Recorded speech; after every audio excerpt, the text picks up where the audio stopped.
Story 1. My father demanded I attend my golden brother's wedding, threatening to cut my tuition. They were shocked when I revealed I earned more than him. My father has always treated me as the child in the family that is overlooked. He was simply infatuated with my brother. He continues, "You know what? I don't care if you got accepted to some prestigious college. You have to go to the local college because we don't want your brother to be jealous of you." So you know what, guys? I pretended everything was fine. I replied, "You know what, Dad? Okay, fine. I'll go to that college on one condition. I get to stay in the dorms." So I lied to him. I pretended to reside in the dorms and attended the prestigious college on a scholarship he was unaware of. But when he finds out, he will erupt. What would you do if the people who had hardly noticed your presence for 3 years suddenly asked you to show up and act like a family member for one day? That would be a very hard scenario, right? I mean, it's always going to be like that with family, especially my own. Let me start at the beginning. My name is Jonas, and if you haven't figured by now, my family is quite dysfunctional. I mean it. That is, if it can even be considered family. What do you name the individuals who gave birth to you, but then abandoned you when they discovered a better version of you? Can that even be considered family? Instead, than going in circles, let me state it clearly. I could have had a happy family if my parents had treated both of their children equally. But no, my parents are a bunch of biased jerks who have been treating me as background noise for as long as I can remember, all because my brother Roman was the healthier kid. I mean, Roman was one of those healthy, adorable infants who drew everyone's attention in an instant, whereas I was the scrawny, average-looking one that no one wanted to hold. But should these things influence parents so profoundly that they begin to differentiate between their children? It shouldn't, right? But it was different for my parents, Patrick and Marin. Within a month of Roman's birth, he had become their golden kid, the infant who received universal adulation. I mean, he wasn't outstanding he was merely the more attractive one, the main character, so everyone was drawn to him, whilst I was usually the supporting character, standing in the background forgotten. You can imagine how dreadful my childhood must have been. My parents ignored me and just provided for my basic needs, while my egotistical brother let all of the attention get to him. Roman grew up as a pampered brat who only cared about himself. So you can picture the kind of relationship we had. I was the shy, introverted kid, and Roman turned out to be a huge, fat bully. Could you imagine that? Are you being bullied by your little brother? Yeah, that was the case with me. Roman seemed to have made it his life's mission to make mine unhappy, whether by throwing wild tantrums that caused my parents to spoil my plans, or by physically taking away the things I liked. Is this correct? It was a poor scenario in and of itself. Add a set of biased parents to the mix, and you can understand how terrible my upbringing was. My parents were the main reason Roman grew up to be such a brat. While Roman was showered with new toys, attention, and praise, I was never spoiled. My birthdays were a formality, my accomplishments were never particularly significant, and my job in the family was essentially that of a background prop. One time in 3rd grade, I had all A's on my report card. I was thrilled, you know? I figured maybe I'd get a pat on the back or something. But when I presented it to my mother, all she said was, "That's good," as she went on to rave about what a nice little painting Roman had done that we just had to put on the refrigerator. Yes, Roman's wonky dog drawing received center stage while my straight-A report card was placed into the garbage drawer with the other forgotten papers. So you know how things were. I felt like the neglected report card while my brother was lauded for everything. But it wasn't just the small stuff. Oh no, Roman got to decide where we went on family trips, what we ate for dinner, and what we watched on television. Every time I attempted to select something, I was turned down, and that idiot Roman rubbed it in my face to the fullest extent possible. He was the king, and I was nothing more than his servant. So I guess you can see why I wanted to flee this hellhole as soon as I could. And I even had the perfect opportunity. I was looking to pursue a bachelor's degree and was awarded a scholarship to one of the world's finest institutions. It was a very prestigious college, the kind that assures a good career for its students. Getting a scholarship there? Oh, that is a dream. But here's the catch. It was many states away, and like everything else in my life, my parents refused to let me have it. Click, share, and more to check if there is a part 2. Part 2. Do you want to discover the reason? Of course, it was Roman. My parents even suggested that I attend the local institution in our state because it provided a greater opportunity and option. They reasoned that since Roman, who was not particularly bright academically, could feel bad that I had the opportunity to enroll at such a prominent college while he did not, I should stay local. What was stopping him? He could have worked his buttocks off like I did and received what he desired. However, none of this made sense to my parents. They told me I needed to go to the local college. You see how ludicrous this whole situation was? Somewhere in my mind, I assumed they were doing this to keep me from outshining Roman. It was as if they recognized my potential but consciously chose to disregard it. It's as if providing me with genuine support would jeopardize Roman's image as the golden child. Why else would they work so hard for me to stay at the local college while Roman, who was nothing near as ambitious, received unrivaled support? It seemed as if I was not meant to be more successful than him. That was not part of their script. But did I succumb to that foolishness? No. I'd already made significant sacrifices to keep up with the family's wacky, biased antics, but I decided I'd had enough. I told my parents that I would only attend the local college if they permitted me to live in the campus dorms. My parents agreed a little too happily, thinking they'd persuaded me to stay at the local college. But did they actually? No chance in hell. I accepted the scholarship and relocated to another state while my parents thought I was attending a nearby college. The nicest aspect was that the prominent college I was admitted to offered the finance course I desired in just 2 years, whereas the local college required 4. So that was ideal since it meant I could graduate earlier than my parents had imagined. Honestly, it was the best decision I've ever made. Not only did I leave the hellhole my parents had created, but this college represented the pinnacle of prosperity.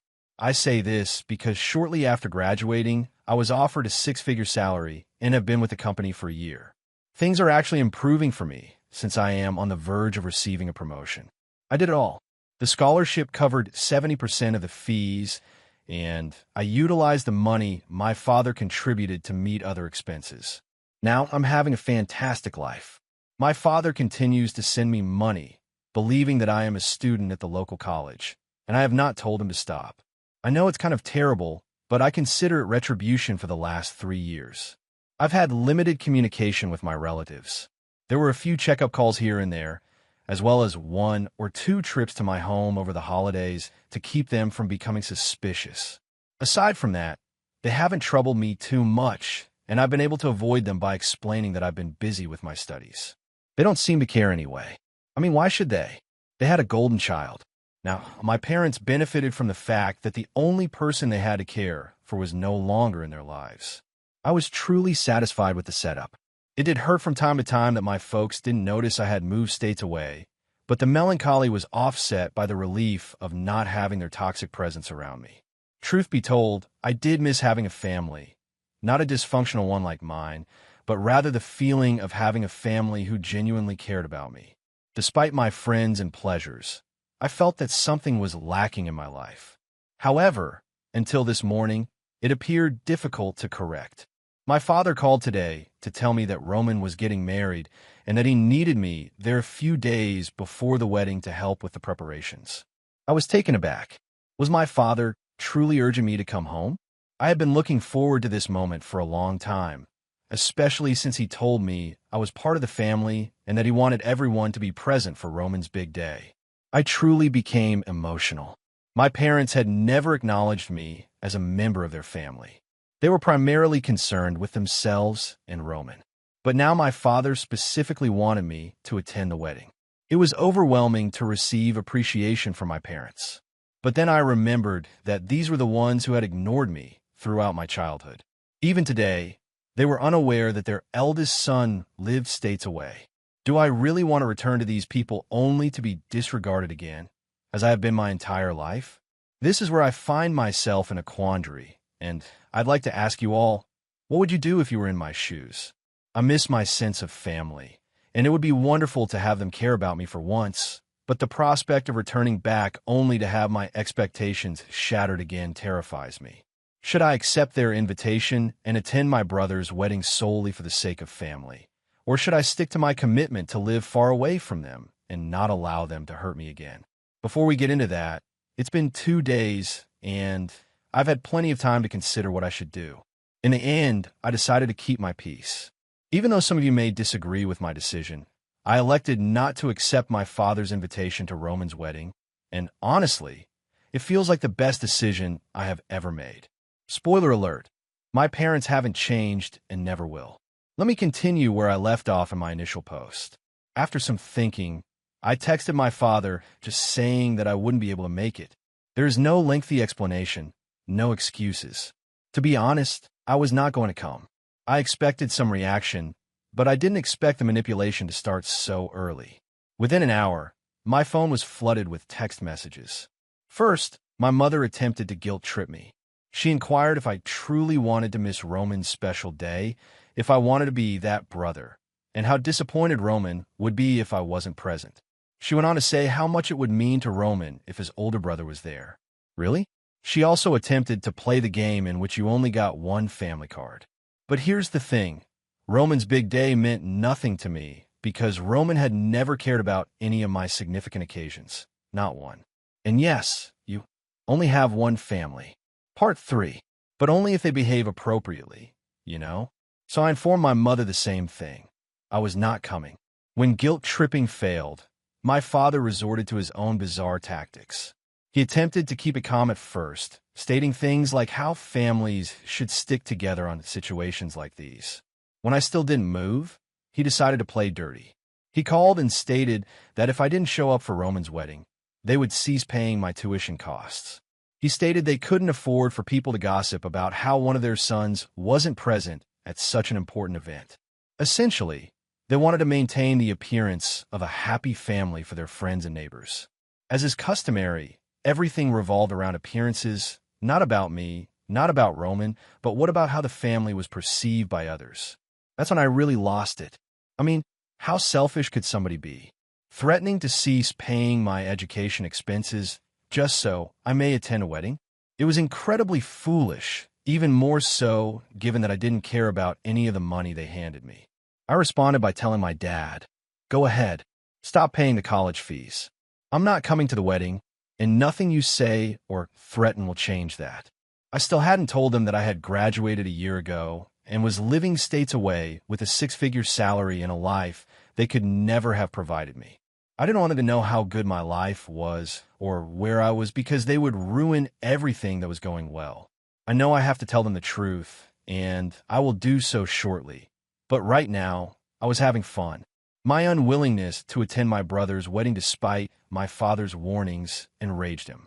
He spoke about how ungrateful I was, how I've always been difficult, and how Dad planned to withdraw my name from the local college to teach me a lesson. He said it as if it were a huge threat, as if being pulled from a place I'd never even been to would destroy me. He had no idea that the truth was just the opposite. Honestly, I couldn't stop laughing. I could have told him I had never attended the local college, but where's the fun in that, guys? So now I'm simply waiting for my father to go and try to withdraw my name from a college where I was never enrolled. I'm honestly waiting for his reaction when he discovers I no longer need him or his money. That's going to be shocking, and it's only a matter of time before my phone calls with another round of obscenities. I honestly cannot wait. Anyway, I'll keep you all posted on what happens until then. So long. Hello, it's Jonas again. I know it's only been a day since my last update, but the never-ending drama in my life has gotten even wilder. After my last post, I had a feeling my father would take my unwillingness to attend Roman's wedding seriously. It turns out I was correct. It all began with a phone call from him this morning, and he was furious. He was irate and wasted no time in asking me where I'd been all this time and what the heck I'd been doing with all the money he provided for my college expenses. It was like witnessing a toddler throw a tantrum because he did not get his favorite toy. Only this time, it was my father who was driven insane by the happenings around him. Apparently, after our last chat, my father went to the local college. Yes, this is when things become really fascinating. He went there to withdraw my name, simply to teach me a lesson. That guy was so crazy that he thought pulling my name from college and suspending my studies would force me to attend Roman's wedding. Clearly, he was wrong. So obviously, when my father went to the local college, he was in for a huge surprise. The local college had no record of my enrollment. It must have been quite the spectacle. My father stood there attempting to cancel my registration when Jonas was not present at college. I bet the revelation hit him like a blow to the belly. During our call, his bitterness over his momentary humiliation at college was evident. He wanted to know where I had been for the past 3 months and what I'd been doing with all that money. But honestly, the situation was so absurd that I couldn't stop laughing. After more harsh remarks from my father and some waiting on my part, I decided to tell him the whole truth. I told him that I had graduated on a scholarship a year ago and that the money he had been giving for my college tuition had been extremely helpful. Then I dropped the larger bomb. I informed him that I now had a 6-figure salary and was making more than him. When he inquired whether I was kidding, I could tell he was disappointed, but he realized it wasn't a joke. The fact that I was no longer the struggling student he thought I was, but rather an independent man with a fulfilling life, must have been a difficult pill for him to swallow. I was ready for whatever came next. As soon as my father understood what I had just said, he erupted, accusing me of treason for keeping them in the dark. He went on about how much he had done for me, only to be confronted with this betrayal. Done so much for me? Was he talking about how he and my mother ignored me for years to focus on their favorite child? Then he came up with the most ridiculous idea imaginable. He said the only way he could forgive me was if I went to Roman's wedding and made sure there was no scandal or gossip about the family. I cannot believe it. This individual was still primarily concerned with his image. I don't understand why he's suddenly fascinated with the family's image. It had never disturbed him before. Anyway, I told him I didn't need his forgiveness, and I certainly didn't want to be a part of their farce, pretending we were all one happy family. My father, still upset, tried to persuade me to attend the wedding. He appeared frantic at this point, but I held my ground. I told him there was no way in hell I'd go to the wedding of the man who devastated my childhood. Not only that, but I informed him I was done with the drama and would cut them off. My father was shocked, but I did not remain silent. I had spent my entire childhood absorbing everything silently, but not anymore. I told him I didn't want any of them to contact me again and that they could attend their golden son's wedding without me while I enjoyed my life. My father attempted to influence me emotionally again, but this time I wouldn't have it, talking about how I was his kid and how I needed to attend my brother's wedding. But I was finished. I just informed him that he had only one son since he was the one they all appear to care about, and that they could keep it that way as I gladly cut them off. I didn't even give my father another time to respond. I quickly ended the call and blocked his phone. And here is where I am right now, officially cut off from my family's harmful presence. It's a bittersweet feeling because I never imagined things coming to this, but I'm also somewhat satisfied since I know it had to be done. At least now I can live a calm life, and if all goes well, maybe I'll be able to start my own family one day. So it's been more than a month since I shut off communication with my family. I thought I was above all the drama and manipulation, but they clearly couldn't let things go so simply. A few days ago, I received an unexpected call from an unknown number. It was my mother, and she was sobbing uncontrollably. I had banned all of their calls, so I was surprised to receive this one. I decided not to hang up on her because I suspected something horrible had happened, but it was nothing like that. She began telling me how much she misses me and how she simply wants her kid back. She stated she didn't care what I or Dad did. None of it mattered to her. She simply wanted me to be a member of the family again. I was perplexed. I mean, where was this energy previously? When I told them I was cutting them off, they didn't seem to mind, and now my mother wants to patch things up? Don't you think that was a bit suspicious? So I just hung up on her, telling her I'd call her later. I had a sense something wasn't right, so I contacted my aunt, my mother's sister, to see if she had any ideas.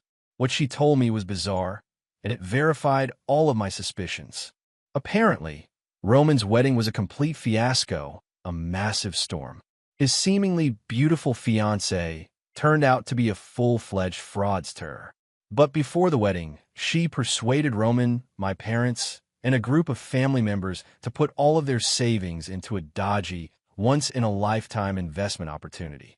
And guess what? It was all a hoax. She took the money and dipped. There were no weddings. She's gone, as are my family's savings. However, it wasn't the end of it. My aunt also informed me that my parents were in even more serious difficulty than I had suspected.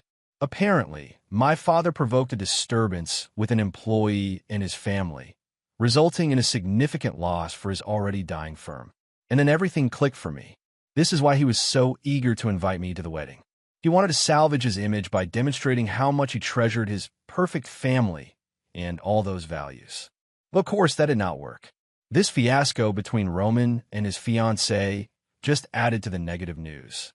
So basically, they're losing money left and right. To make matters worse, they used their house as collateral for a loan in an attempt to salvage the firm. However, this also backfired on them, and now they are likely to lose their home. They had to move into a dilapidated trailer or studio apartment because that's all they could afford. Now everything was plain to me. My mother didn't call because she missed me or wanted me back. They urgently needed me. They realized I was doing well for myself and wanted to use me as a safety net. I understood everything. They were out of options, and I was their only hope. So I wasn't playing that game. I was not going to be dragged back into their mess, especially now that I had seen the whole picture. They didn't care about me because they were too busy catering to Roman and his needs. But here's the catch. My parents are now fighting with Roman because they blame him for everything, for the entire wedding fiasco, for all the money they've lost. It's actually pretty funny. The golden child they built their lives around has ruined everything. And to be honest, it made me happy that they were finally realizing their mistakes. Anyway, I could care less. I'm staying out of the controversy. After my mother called, I blocked her again. I wasn't going to let her control my emotions. But did this prevent my parents from reaching out? No, absolutely not. They were needy and clingy, refusing to accept that things weren't going their way. My parents eventually showed up at my house. Do not ask me how. I'm not sure how they got the address, but I believe they badgered some of my old friends for information. However, the how does not matter. What matters is that they showed up at my door, reminding me of family values, and that as their older son, I was their responsibility, and now somehow they were mine. I slammed the door in their faces, of course. They begged me to help them, claiming they were penniless and had spent their last money on a flight to meet me. That sucked for them, but I wasn't going to help. This is not the end of it. A few days later, Roman arrived at my home, practically crying and pleading for help. He stated that he missed having his big brother in his life. I'm not sure what big brother he's referring to because all I remember is him bullying me. I warned him, but he kept begging, saying mom and dad were going to cut him off shortly because they were angry with him for putting them into this problem. It was all for nothing. Roman shared the same fate as my parents. I locked the door in his face, warning him that if any of them returned, I'd call the cops. Since then, I haven't heard from any of them, and I honestly don't care. I am done with this toxic family. I'm a little sad that things with my family have come to this, because the void they created will always be present in my life, but I'm not going to take their trash anymore just for the sake of family. If you're enjoying this story so far, hit that like button and consider subscribing for more. Now on to the next story. Story 2. I discover my husband had cheated with my best friend while I was working overseas. At a baby shower they hosted for their unborn child, I returned from my work trip earlier than scheduled. I didn't tell anyone I was returning. I wanted to surprise Miguel. When I arrived on our street, I noticed a few automobiles parked in front of our house. The garden was adorned with blue and pink balloons, and a banner proclaimed, "Welcome, our little miracle." I parked my car a block away and walked over. The door was slightly open, and music and laughter could be heard from inside. When I walked in, I froze in the center of the living room. Carmen, my dearest friend, was clearly 6 months pregnant. My mother-in-law, Rosa, was softly massaging her belly as my mother poured drinks. Gifts were arranged on a beautiful table. "So, is the nursery ready?" my Aunt Elena said. "Almost," Carmen responded. Miguel insisted on painting it himself. He's been working on it every weekend.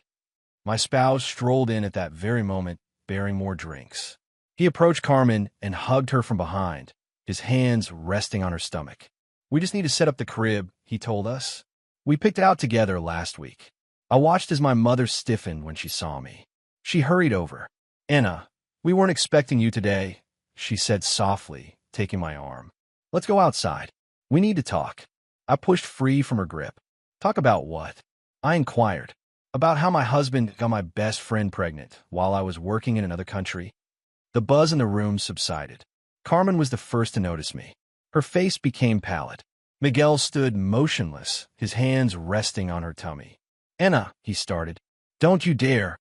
I interrupted him. How long have you been cheating on me? No one responded. My father, standing in a corner, was unable to look me in the eye. I can explain, Carmen replied, taking a step forward. We didn't want you to find out like this. Oh, and how are you planning to tell me? After the baby was born? Or when they turned 18? My mother-in-law stepped in. Anna, please think about the baby. Carmen doesn't need this stress in her condition. Her condition? I asked, laughing dryly. The same condition I was in 2 years ago when I lost my baby? Where was your concern then, Rosa? The hush that ensued was deafening. My mom tried again. Honey, I know this is difficult. Difficult for whom? I demanded. For me, who worked nonstop for 9 months while my husband was sleeping with my best friend. Or for all of you who had to keep up the charade. Miguel eventually walked away from Carmen. Anna, can we talk privately? Don't make a scene. A scene? I sneered. No, Miguel. A scene would be telling everyone how you convinced me to take that overseas job. How you said we needed the money to start our family. I turned to face Carmen. Did he tell you that? Or did he say he was lonely and abandoned while his cruel wife chased her career? Carmen began crying. It wasn't like that. We didn't plan this.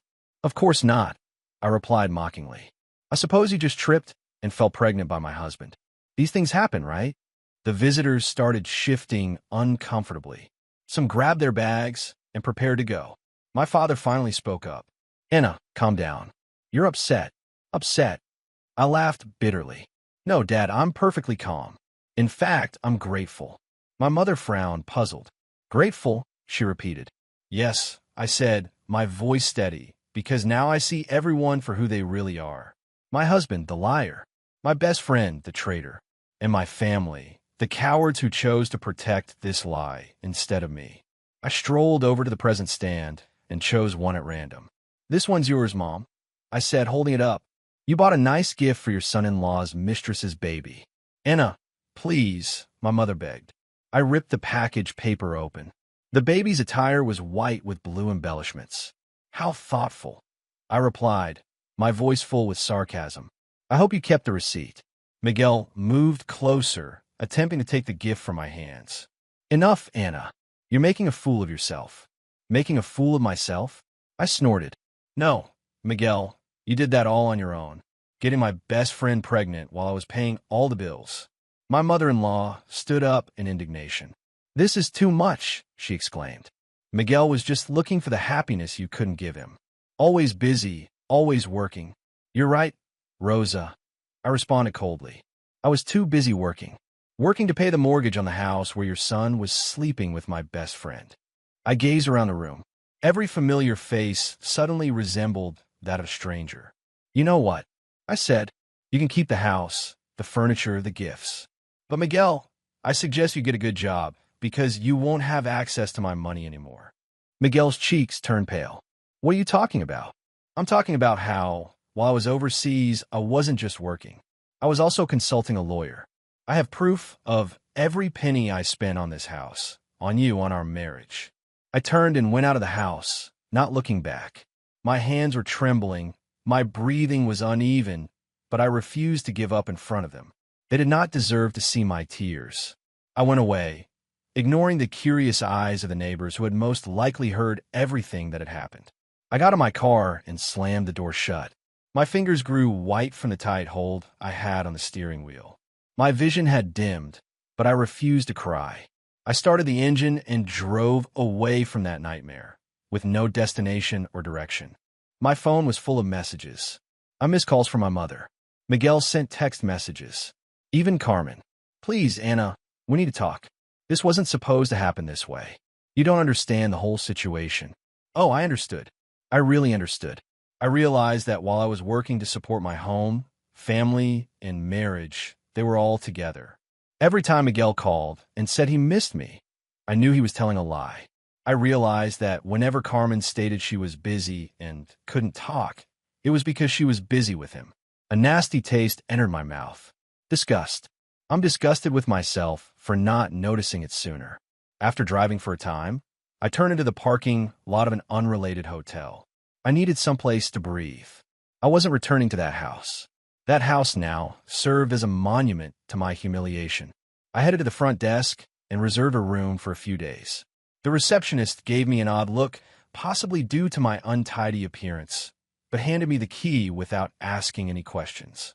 When I entered the room, I shut the door and collapsed on the bed. Only then did the weight of everything overwhelm me. I curled up and hugged myself, letting the tears flow. Tears of fury, disdain, and a deep, stifling agony that constricted my chest.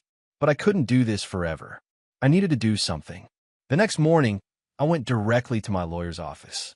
He was already aware of my condition and had all of the essential documentation prepared to guarantee that I get out of this problem with as little damage as possible. I want to start the process today, I stated firmly. Divorce, property division, everything. And I want it to be clear that Miguel won't see a single cent of my money. He nodded. You have more than enough evidence to contest any claim he might make. The house is in your name. All the expenses were covered by you. He has no rights to anything. I took a deep breath. Good. Then let him find out the hard way. I walked out of the office with an unusual sensation of relief. For the first time in a long time, I felt in charge of my own life. My phone vibrated. Miguel. I ignored it. Minutes later, a message appeared. We need to talk. Please, Anna. I merely said, talk to my lawyer.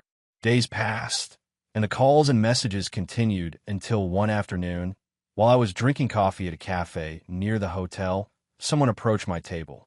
Miguel. He looked terrible. Deep-eye bags, unkempt hair. But I had no pity. Anna, please. He sat across from me without being asked. I didn't want you to find out like that. I crossed my arms. Oh, but how did you want me to find out? With an invitation to the baby shower. He ran his palm over his face, tired. This isn't how I wanted things to happen. I made a mistake. A mistake. I scoffed. Getting my best friend pregnant was not a mistake, Miguel. It was a choice. You decided to sleep with her. You decided to lie to me. You opted to have everyone cover for you. He lowered his head. I was lonely, Anna. You were never here. You were always traveling, always busy with work. I gave out a sour laugh. And why was I busy, Miguel? Because I was the one paying for our damn house while you sat at home, doing nothing. He said nothing. You want to know the most ironic part? I asked. I took that position because I believed we were creating something together, and I made sacrifices thinking it was for the greater good. But while I was straining myself to exhaustion, you were ripping off my dearest friend. He gazed at me with desperation. I know I messed up, Anna, but can't we fix this another way? I leaned forward and looked right into his eyes. We're correcting it. My lawyer has already filed for divorce. You will not receive a penny from me. And as for that child, I hope you are a decent father, because I want you out of my life. Anna, please. It's over, Miguel. I stood up and went away, not looking back. The news quickly spread. My true friends, those who had not deceived me, stood by my side. And my family? Oh, they attempted to contact out. My mother contacted me several times and tried to justify everything. We didn't want to hurt you, sweetheart. It was complicated for all of us. You need to forgive. Forgive? Never. I moved on. I eventually rebuilt my life. I left the motel and got a new apartment. I concentrated on my profession and future. And Miguel? He quickly learned that life was not as easy without the comfort I had supplied. A few weeks later, I got another note. Can we talk? I miss you. I smiled and deleted the message without responding. And for the first time in a long time, I felt liberated. When I finally received word that Miguel had been legally served with the divorce papers, I knew his real misery had only begun. He attempted to reach me in every manner possible. He called me dozens of times each day. He sent an unending number of messages. He even showed up at places I frequented. But I did not respond. I did not give him a chance. I refused to allow him to control me. One night, when I was returning to my apartment, I noticed my mother standing outside. Anna, we need to talk. I rolled my eyes. I already knew what it was about. We have nothing to talk about. Miguel is desperate. You're taking everything from him, she exclaimed, as if I were the antagonist in this scenario. I crossed my arms. Oh, now he's the victim? Honey, you made a mistake, but that doesn't mean you should ruin his life, my mom replied. I laughed without humor. He ruined my life, Mom. He cheated on me, got my best friend pregnant, and all you covered for them. And now you have the nerve to tell me that I'm being cruel. She groaned and reached for my hand, but I pulled away. What you're doing to him, this isn't right, Anna. Anger flared in my chest. Oh, you want to talk about what's right? I snapped. Was it right for me to pay the mortgage alone while he was screwing my best friend? Was it right that I worked my ass off while he played the perfect husband? Now he gets to deal with the consequences. She looked at me as though I were a monster. He has nowhere to go, she muttered. I shrugged. Not my problem. She shook her head, disbelieving. I didn't raise you to be this way, Anna. And I didn't expect my own mother to take the side of a cheating bastard. I turned around and walked into my building, not looking back. Days passed, and Miguel's plight only worsened. Since I had paid for everything, he was now drowning in bills. The mortgage payments were past due, and without my money, he swiftly fell into financial despair. Then came the eviction. I knew it was coming when I got confirmation that he hadn't made any payments, and I made it a point to personally see the moment he was forced to leave my house. When I arrived, the place was in disarray. Boxes were spread over the front yard. Miguel was disputing with the eviction officer. Carmen stood behind him, gripping her pregnant tummy with a terrified gaze. Anna, he said when he spotted me, you can't do this to me. I crossed my arms, feeling a dark sensation of contentment grow within me. I did. This isn't fair. I lived in this house. No, I replied coldly. I paid for this house. You were just a parasite living in it. His face flushed red with frustration. Where the hell do you expect me to go? I shrugged. Not my problem. Carmen gazed at me with desperation in her eyes. Anna, please. Please? She had the audacity to look me in the eyes and say, please? I took a step towards her. Oh, so now you can say my name?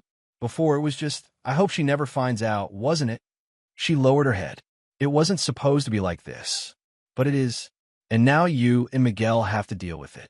Miguel rubbed his hands across his face, appearing weary. You don't have a heart, he mumbled. I tilted my head.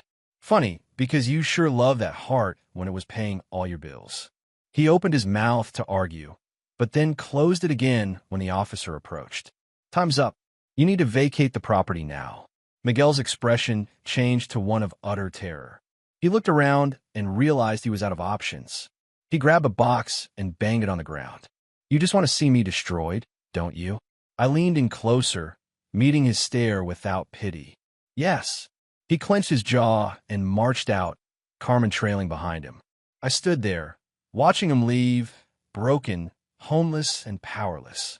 Over the next few days, my entire family turned against me. Mine called me. My mother arrived at my apartment again. Even my father, who normally remained out of things, attempted to intercede. Anna, he's sleeping on your mother-in-law's couch.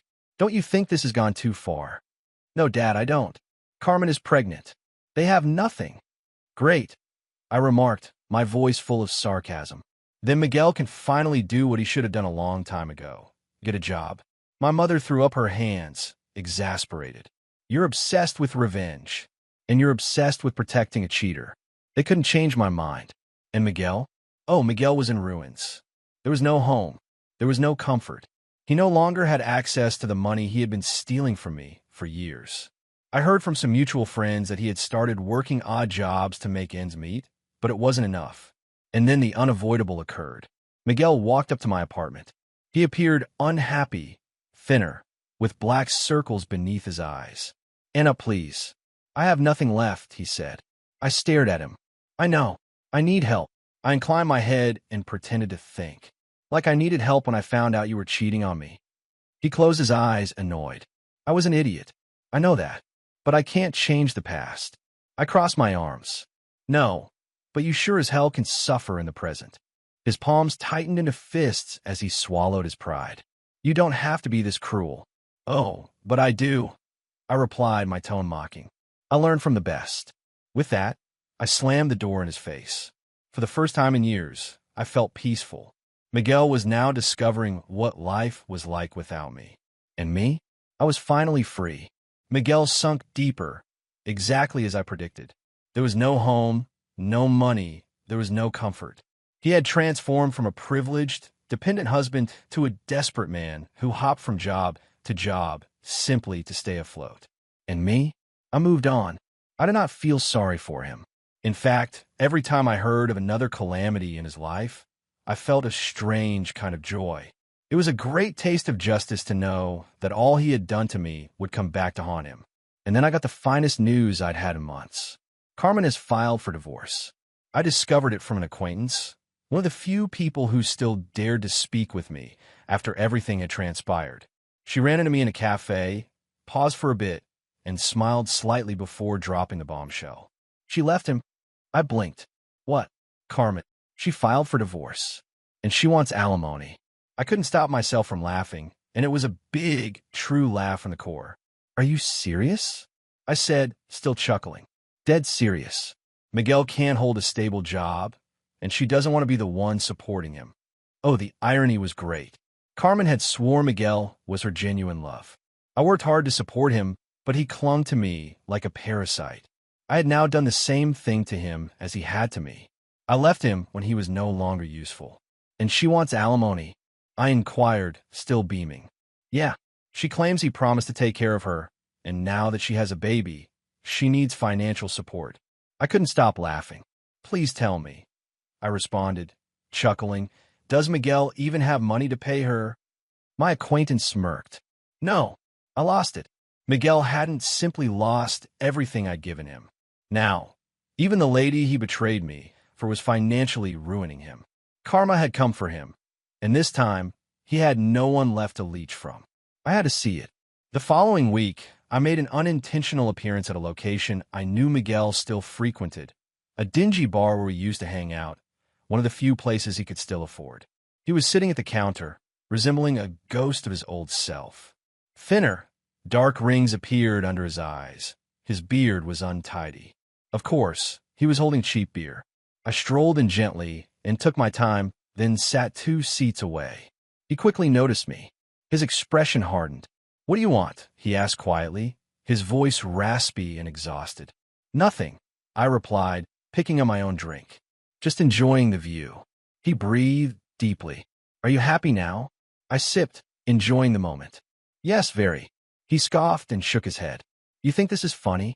Miguel, I find this hilarious. You abandoned our marriage for Carmen, and look where you are today. She left you and took what little you had left. He ran a hand over his face, obviously fatigued. You don't understand. Oh, I understand completely. Tell me, how your great love fell apart so swiftly. He remained silent for a long time before glancing at his empty glass. She said she couldn't be with someone who had nothing to offer. I grinned. Funny, right? That's exactly what you said about me. He closed his eyes, his jaw stiffening. You don't get it, Anna. Oh, I do. You were only suitable for her when it was convenient. Now that you can't provide the comfortable life she desired, she threw you away like junk. He did not argue, because he could not. I rose up, prepared to depart. You know what's the best part? I asked, staring down at him.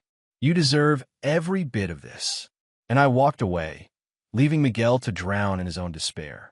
Following that day, I cut off all ties to my past. I alienated myself from my family, the hypocritical aunts who often told me to forgive.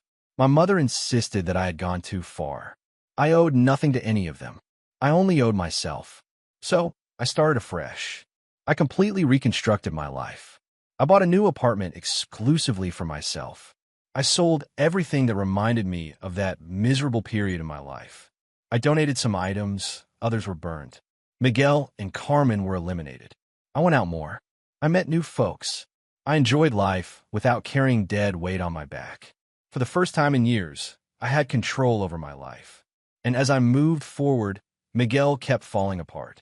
Months later, I learned that he had attempted to appeal the divorce decision, arguing that he deserved alimony instead. Of course, the judge laughed at him and refused everything. I also discovered that Carmen continued to drain what little money he had left. And me? I have never felt better. The world was finally as it should be. I was free, and Miguel was receiving just what he deserved. Now on to the next story. Story 3. My parents kicked me out on Thanksgiving for not paying for a vacation. A month later, they asked for help after my brother lost $25,000 gambling. "This is our thanks for your little support," they stated.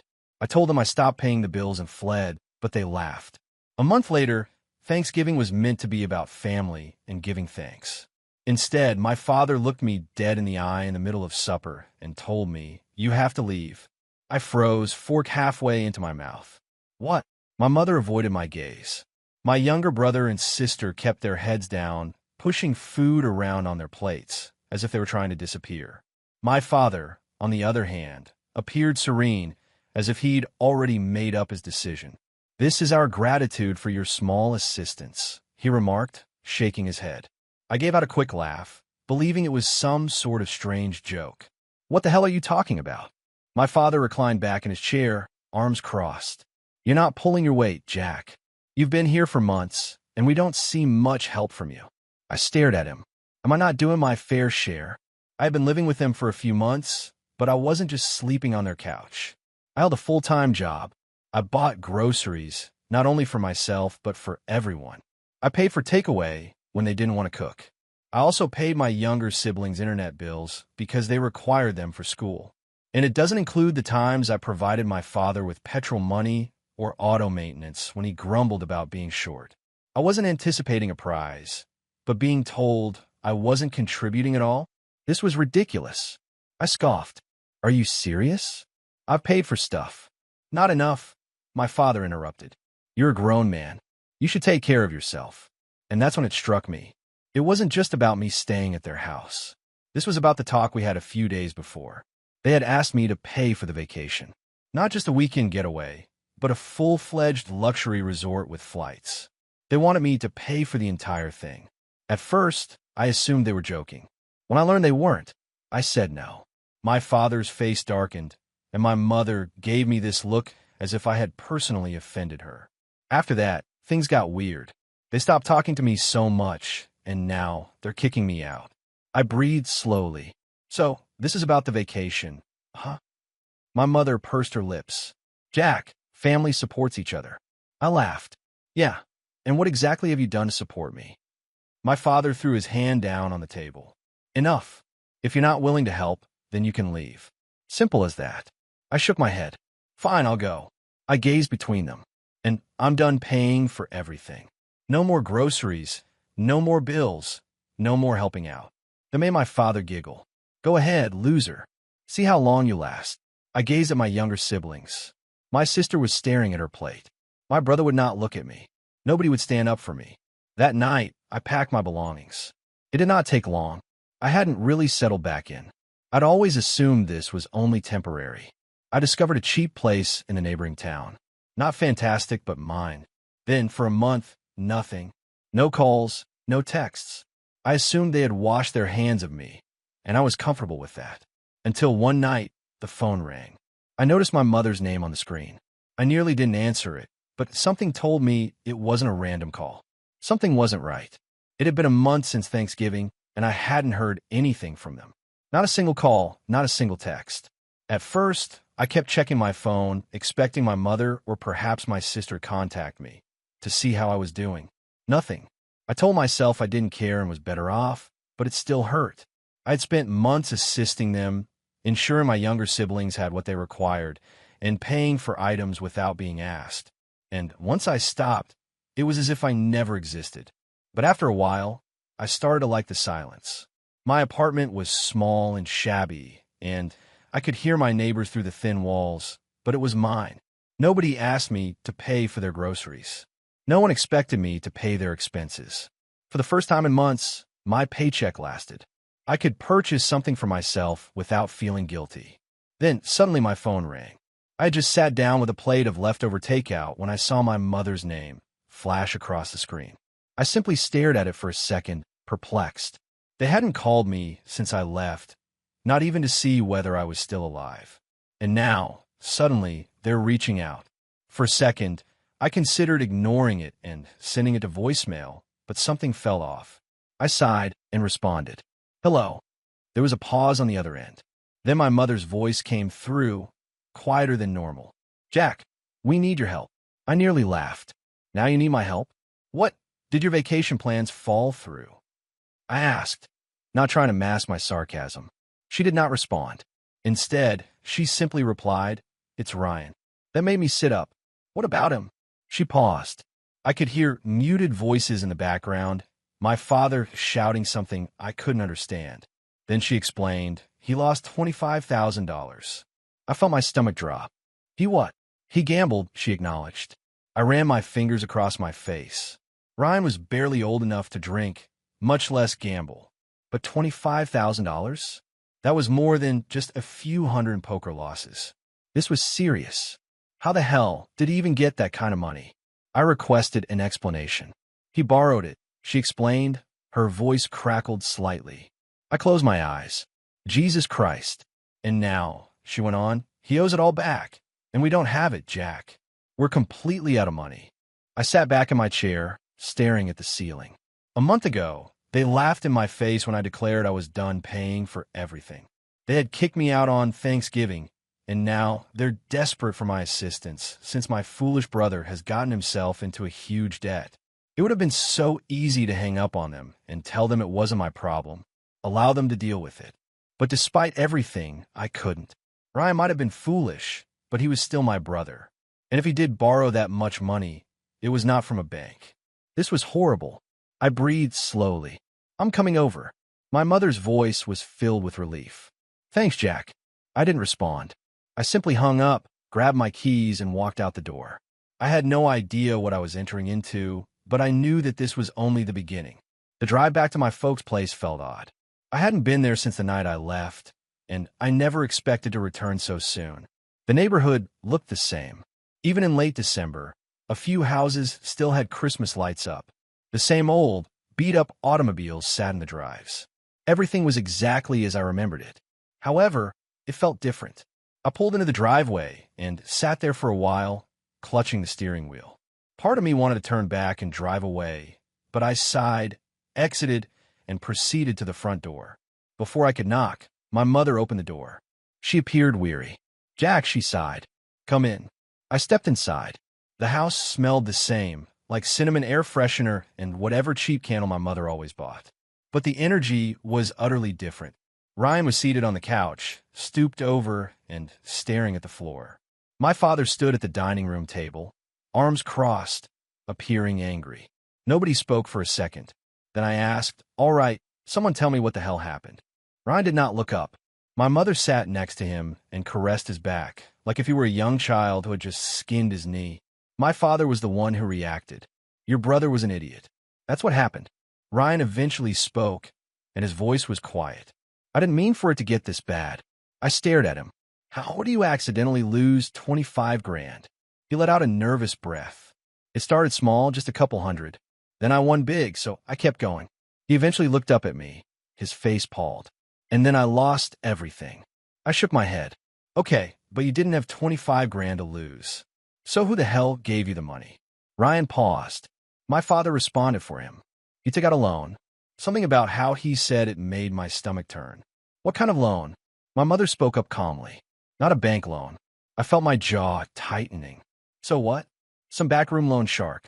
Nobody responded, but their quiet revealed everything I needed to know. Jesus Christ. I squeezed the bridge of my nose. Okay, and when exactly is he supposed to pay this back? End of the week, my father mumbled. I let out a slow breath. And you have nothing? My mother shook her head. We're already maxed out on our credit cards. We don't even have enough for next month's rent. I leaned against the wall and took everything in. A month ago, they declared me a loser and kicked me out. They were now drowning in debt, desperate, and looking to me for help. I had the money. Not all of it, but I've been saving since I moved out. I could handle at least half of that. But should I? They had completely abandoned me. My father had literally laughed at me as I walked out the door. But Ryan? He was different. Yes, he'd been a jerk, but I could see fear in his eyes. If he owed money to the wrong people, this was more than just a lesson to learn. It was risky. I breathed sharply. I can cover some of it. My mother gave a sigh of relief.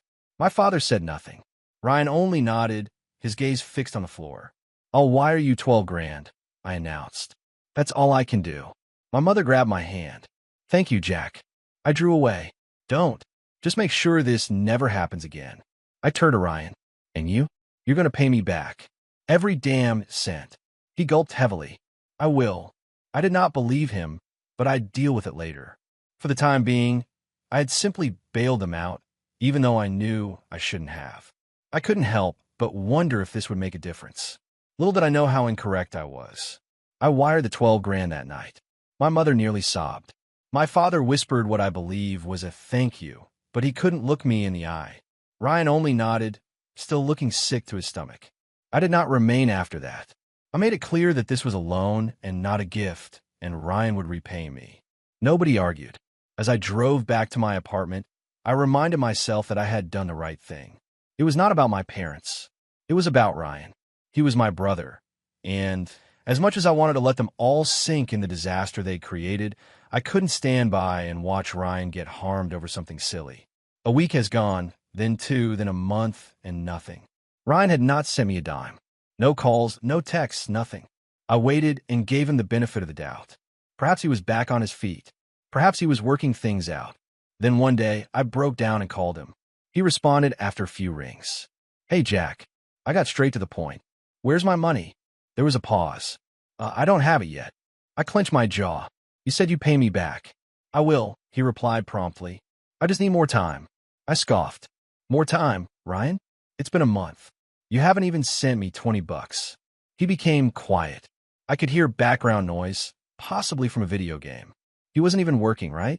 I felt my patience crack. You're screwing around, aren't you? No, I'm trying, man. I'm just. I cut him off. I don't care about excuses. I bailed you out. I didn't have to, but I did. And now you're just ignoring it. I'm not ignoring it, he exclaimed. Things have been hard, okay? I laughed bitterly. Yo, things are going to get a lot tougher if you don't start paying me back. Silence. I exhaled. Whatever. Just figure it out. So I hung up. I expected something after that. 100 here, 50 there, whatever. Still nothing. A week later, I decided to ask my parents instead. If they had the money to bail Ryan out, they could help him repay me, right? So I called my father. As soon as he responded, I went to the point. Hey, I need to talk to you about Ryan's debt. My father gave a frustrated sigh. What about it? He hasn't paid me anything. Not a dime. So? I halted. What do you mean, so? You gave him the money. That was your choice. My hold on the phone intensified. It wasn't a gift. My father gave out a dry laugh. Well, that's your problem. I believed I had misheard him. Excuse me. You chose to help him, my father said, as if explaining something to a child. That's on you. Don't come crying to us about it. I was surprised and didn't know what to say at first. Those were your exact words, I finally said. Family helps each other, you said when you kicked me out. But now that I need support, that no longer applies. Jack, you're an adult, he continued, his voice stern. Now handle your own problems. I gave a quick laugh. Wow. So if you need money, family helps each other, but when I need, I'm on my own. That's life, he remarked dismissively. Don't you like it? Too awful. I felt sheer wrath rise up my spine. They asked me to come back. They begged me to save them. And as soon as they got their way, they abandoned me. Got it, I replied coldly. Enjoy your life, Dad. I hung up. I sat there for a minute, staring at my phone, trying to understand how deep their selfishness went. That's when I realized something. I wasn't about to let this go. Not this time. They assumed they could walk all over me. They were about to learn how mistaken they were. I sat in my apartment, staring at my phone and repeating my father's words over and over. Handle your own concerns. That is life. They genuinely felt they could just use and discard me, that I would continue playing their game, keep bailing them out while they trample all over me. They didn't know who they were dealing with. I wasn't about to let this go. I spent the following few days contemplating. If Ryan didn't pay me back and my folks ignored it, I needed another way to receive my money. And then an idea struck me.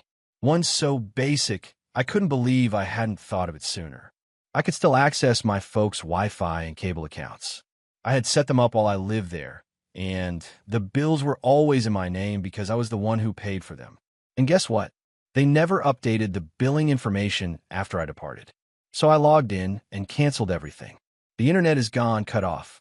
The cable streaming services are disabled. They were officially off the grid. I sat back, waiting. Sure enough, my mother called the next morning. "Jack," she replied, agitated. "The internet's down."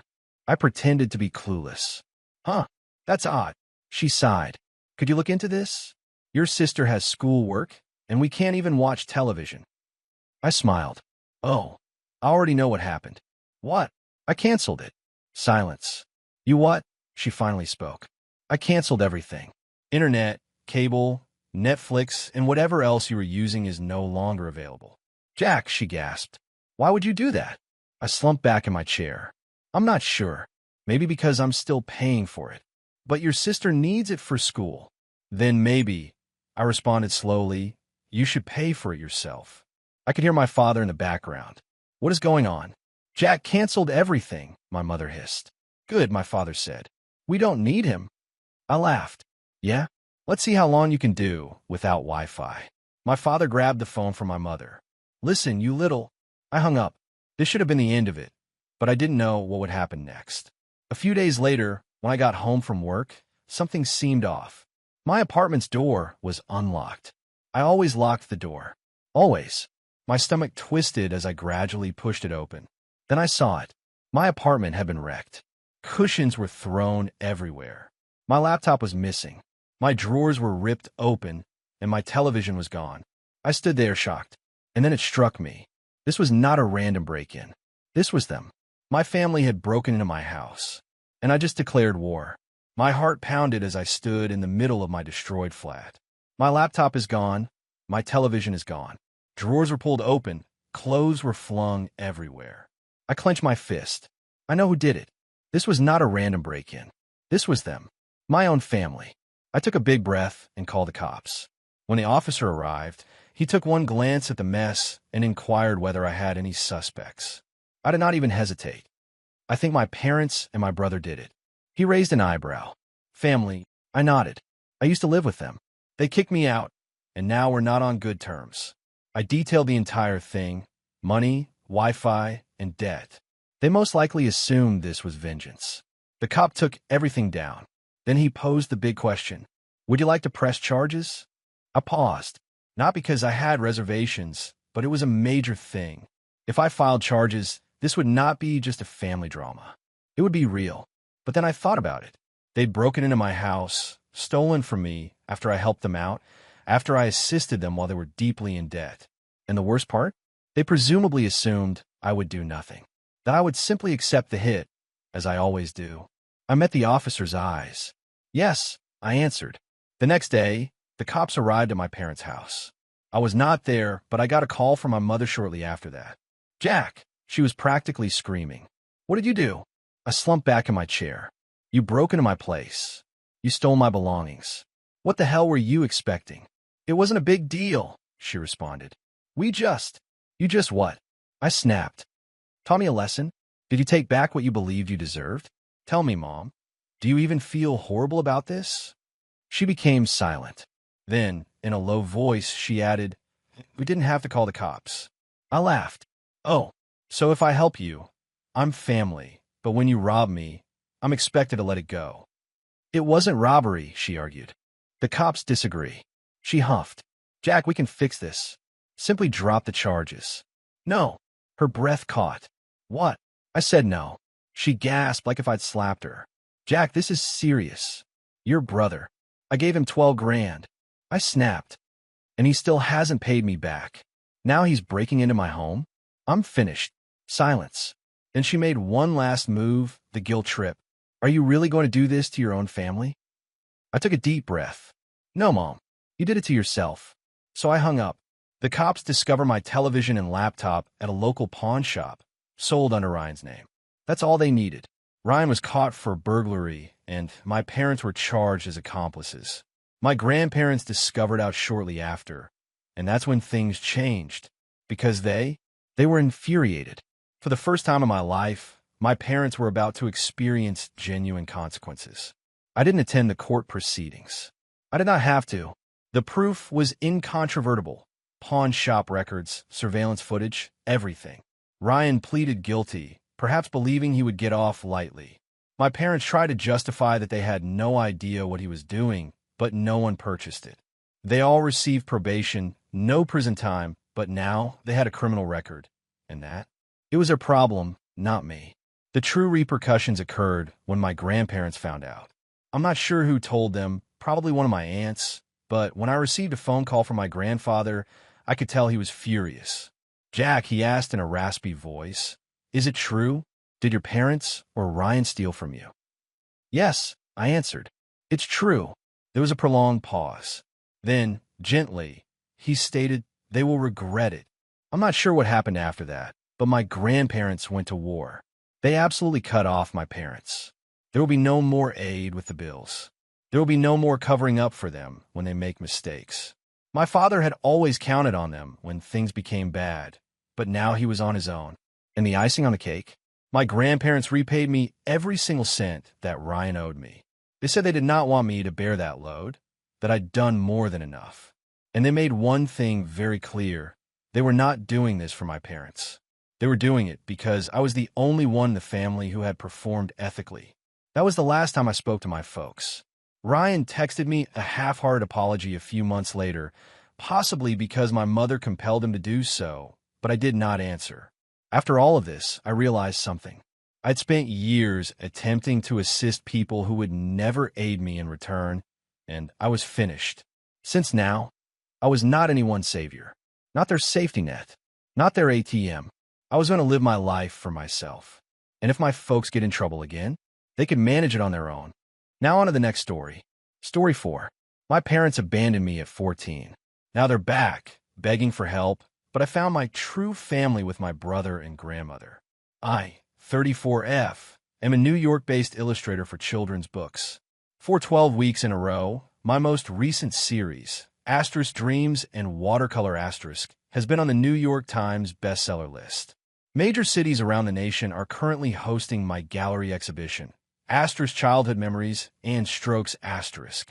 Asterisk the New Yorker Asterisk has published my work, and I was been awarded the Cackett Medal for my illustrations in Asterisk, the Forgotten Garden Asterisk.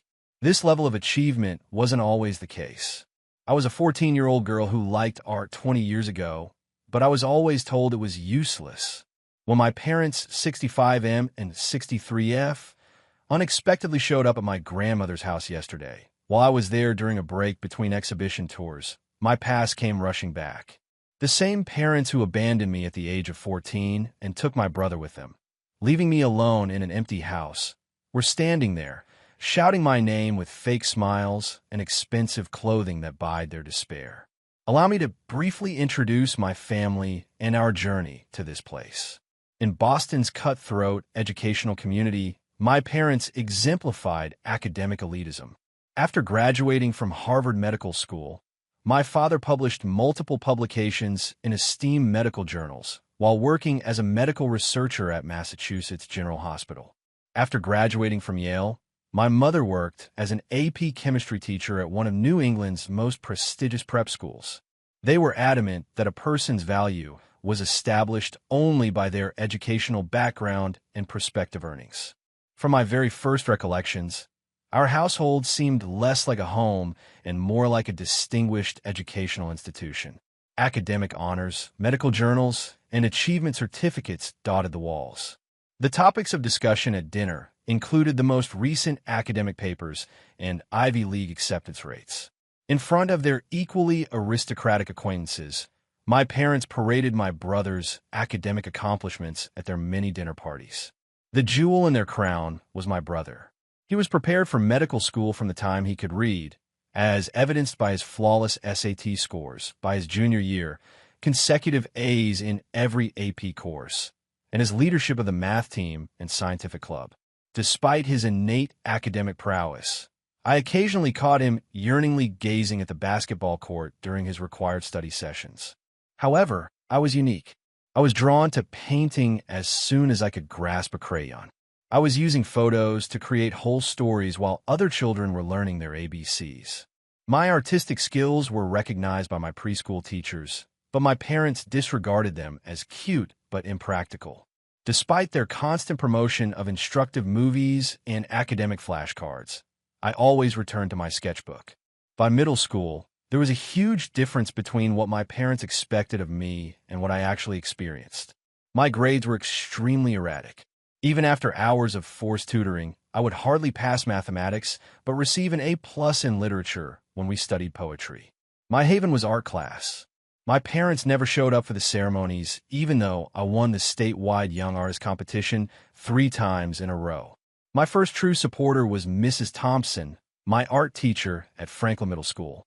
She acknowledged not only my technical proficiency, but also my distinct visual narrative style. She would remain after school to teach me new skills and tell me, "You have a gift. People are moved by your art." She made several attempts to contact my parents with notes about scholarships for art school and potential careers in drawing and animation. Those notes, always followed by my mother's characteristic scoff, inevitably ended up in the trash. As we grew older, the differences between my brothers and my lives became more noticeable. He received new clothes for each academic accomplishment, visited academic summer camps at prestigious colleges, and had private tutors for every topic. In the meantime, I spent summers alone myself in my room while they took my brother on college campus tours, wore my brother's hand-me-downs despite being a girl, and ate whatever was left over after their family dinners, which I was frequently told to forego in order to concentrate on getting better grades. The infrequent time spent with my brother were the only positive aspects of our family. He occasionally crept in my room late at night to help me with my arithmetic homework and bring refreshment from his study sessions. "Your drawings are amazing," he would mutter as he carefully perused my sketchbook. "I wish I could create something like this." Although those times of intimacy were priceless, they were always tempered by the awareness that publicly endorsing me would put him in danger of being targeted by our parents. Home life grew more and more alone. My parents no longer acknowledged me unless it was to bring up yet another academic setback. They told me I needed to do my own laundry by setting up a washing machine in the basement and placing an instructional DVD close by. When they weren't around, I had to scrounge meals out of the refrigerator. My room, which was stocked with art equipment I had saved up for by gathering recyclables and helping out around the house, became both my haven and my jail. After then, everything changed. On that Tuesday in April, after looking over my portfolio, Mrs. Thompson was overjoyed. "This is college-level work," she exclaimed while displaying pamphlets from many art schools. "With your talent, you could get a full scholarship." I felt for the first time that there were actual options for my future. With aspirations of art school and a future where I could be myself, I recall almost flying home. However, the house felt different, empty. When I opened the front door, there were none of the typical sounds of my mother typing or my brother studying music. The quiet was overwhelming. A note was placed on the dining room table, the same table where I was not permitted to eat with them. It was my mother's handwriting, chilly and exact. "Your brother will be moving to a different school. We've made it possible for you to live here." That was it. No contact details, no explanation, no farewell. I was left behind like unwanted furniture in a house that had been abandoned after they had stolen my brother. I passed out in the hallway, my portfolio all over the floor, my tears mingling with my sketches. I sat there for hours, trying to figure out what I had done to merit such total desertion. Even though it was getting dark inside the house, I was unable to move.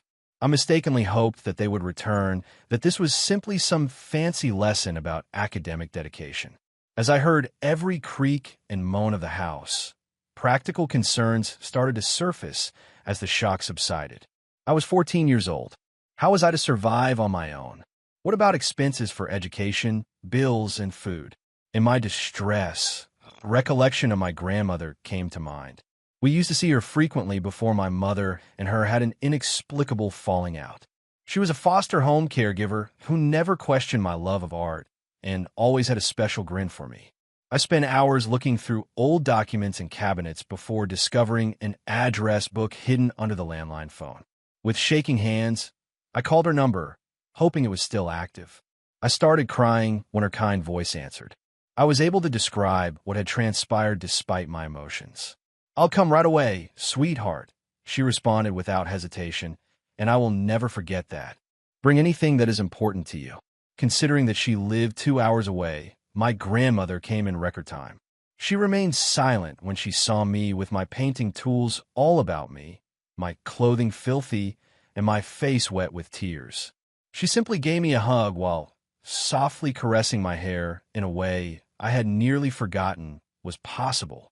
She whispered, "Your beautiful art," as she studied my Strout drawings. "Let's get you and your talents somewhere safe." My life was totally altered by the years I spent with my grandmother.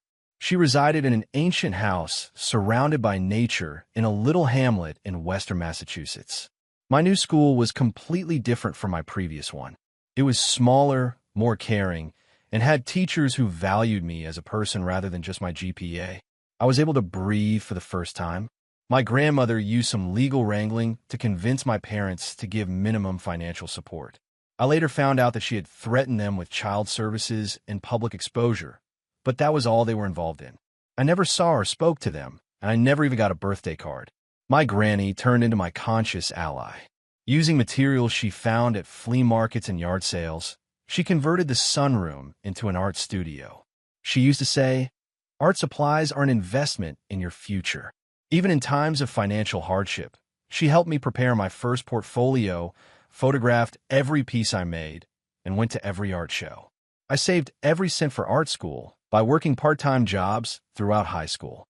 Because my teachers helped me make connections between art and other courses, rather than because I felt under pressure, my grades also improved. Perspective and composition became central to geometry. I learned about color theory and pigments thanks to chemistry. My illustrations were inspired by history. With the help of my grandmother's constant support, part-time job, and student loans, I managed to attend the Rhode Island School of Design after winning a partial scholarship. College changed my life. I discovered my voice, my community, and my style. A small publishing business became interested in my thesis idea, a children's book about a young artist figuring things out. It wasn't an easy road to success. I barely made enough money from my first novels to pay off my student loans. I worked as a freelancer, lived in a small studio apartment, and occasionally questioned whether my parents were correct to say that art was not practical. However, I persisted in pushing, creating, and believing in the road that my grandma had guided me to. Then, everything changed 3 years ago. My grandmother's garden and her loving nature served as the inspiration for my book, *The Forgotten Garden*, which appealed to both parents and kids. Finding your own way, growing up unique, and the strength of unconditional love were all common themes in the pictures. The subsequent triumph still seems unreal at times, which leads me to yesterday. When my folks showed up at my grandmother's house out of the blue, they had obviously been keeping tabs on my achievements. They noted my recent accolades and cited reviews of my work, but their well-groomed exterior belied their dire circumstances. I know the truth about their current situation via mutual contacts. Due to his handling of female patients and employees with less prominent educational backgrounds, my father is the target of numerous harassment claims at the hospital. After recordings of my mother bullying students and younger teachers and disparaging their academic backgrounds and future prospects came alight, she was compelled to step down. Standing on my grandmother's porch yesterday, they claimed that we were kin. Families ought to help one another. However, I felt nothing except a chilly, unmistakable certainty as I stood there and stared at these individuals who had deserted me when I needed them most, and who had only come back now that I was succeeding and they were having problems. I flatly rejected them. They erupted, yelling about familial responsibilities and filial piety. I was now expected to support the same parents who had thought me unworthy of their time and affection. A temporary restraining order was granted by the police as the situation worsened and neighbors called them. Through it all, my grandma, who is now in her 80s but is still my rock, supported me. As I looked at her, I realized what true family is: acceptance, love, and support, rather than biological ties or duties. I'm still absorbing everything as I type this. I'm putting my most recent book tour on hold while I handle this. Through a variety of channels, my parents are attempting to get in touch with me, claiming that I have a duty to assist them and that family comes first in an attempt to guilt me into doing the right thing. Some members of my extended family have begun to phone. However, I know I'm already doing the right thing as I sit here in my grandmother's sunroom. Surrounded by the art supplies she continues to gather for me. Just because I'm considering filing a lawsuit to break off any connections that may still exist. However, I have some concerns regarding my brother. When I last heard from him, he had left the nation years ago because he could no longer stand our parents' domineering behavior. I occasionally question whether he is aware of my accomplishments, whether he has read my books, and whether he recalls those late-night periods when he was the only person who had faith in me. Has anyone else had to deal with toxic parents that want to get back in touch after succeeding? How did you respond to it? The effects of decades of their emotional manipulation are still felt, even though I know I'm justified in protecting my grandmother and myself. Update 1. I want to start by saying thank you to everyone for their encouraging words and remarks. Over the last 48 hours, the situation has greatly worsened, and I must disclose what has transpired. Yesterday morning, my parents returned to my grandmother's house, this time accompanied by a lawyer. They yelled about filial responsibilities and family duties while standing in the front yard. According to the legal paperwork my father was displaying, they might use state law to compel me to provide financial assistance. It was an unreal scene. My mother, who had previously denied my existence except to be critical of my waste-of-time artwork, was now sobbing as she spoke of her pride in my natural talent. My father, who used to make fun of my art teacher's job advice, now asserted that he had always encouraged my artistic endeavors. When our neighbors heard the disturbance, they came outside. The fact that these well-dressed individuals were the same parents who had deserted their 14-year-old daughter startled Mrs. Sullivan, who had lived next door to my grandmother for 30 years.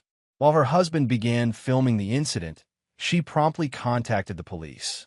My parents attempted to present themselves to the officers as worried parents trying to get back in touch with their accomplished daughter. Nevertheless, a number of neighbors came forward to testify that my grandma had been parenting me by herself since I was 14. The fact that my parents had left the youngster alone with only a message piqued the officer's curiosity. Officer Martinez was really sympathetic. She clarified that notwithstanding their assertions, I am not legally obligated to provide for my parents' current financial hardships. Because they were harassing my grandmother and causing her grief, she assisted us in requesting an immediate restraining order.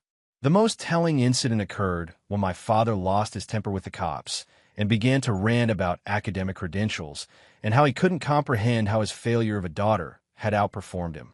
The same arrogant bully who had ruined my youth was exposed when his painstakingly built facade fell apart.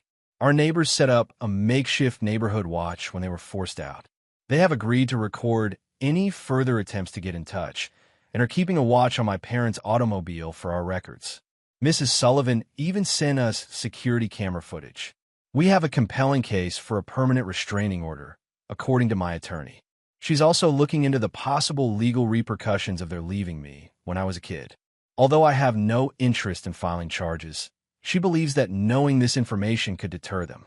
The way that this circumstance has brought to light the actual meaning of family and community is really remarkable. My biological parents have never been as concerned or supportive as my neighbors. Every morning, Mrs. Sullivan delivers freshly baked bread to my grandma, and Mr. Chin on the other side of the street put extra security lights at no cost. Although my grandmother is managing everything with incredible fortitude, I'm concerned about the stress this is putting her under. Although she claims to be fine, I've seen that she gets weary more readily. I've made the decision to remain longer and work from home for a time. My publisher has been accommodating when I've had to postpone several appearances.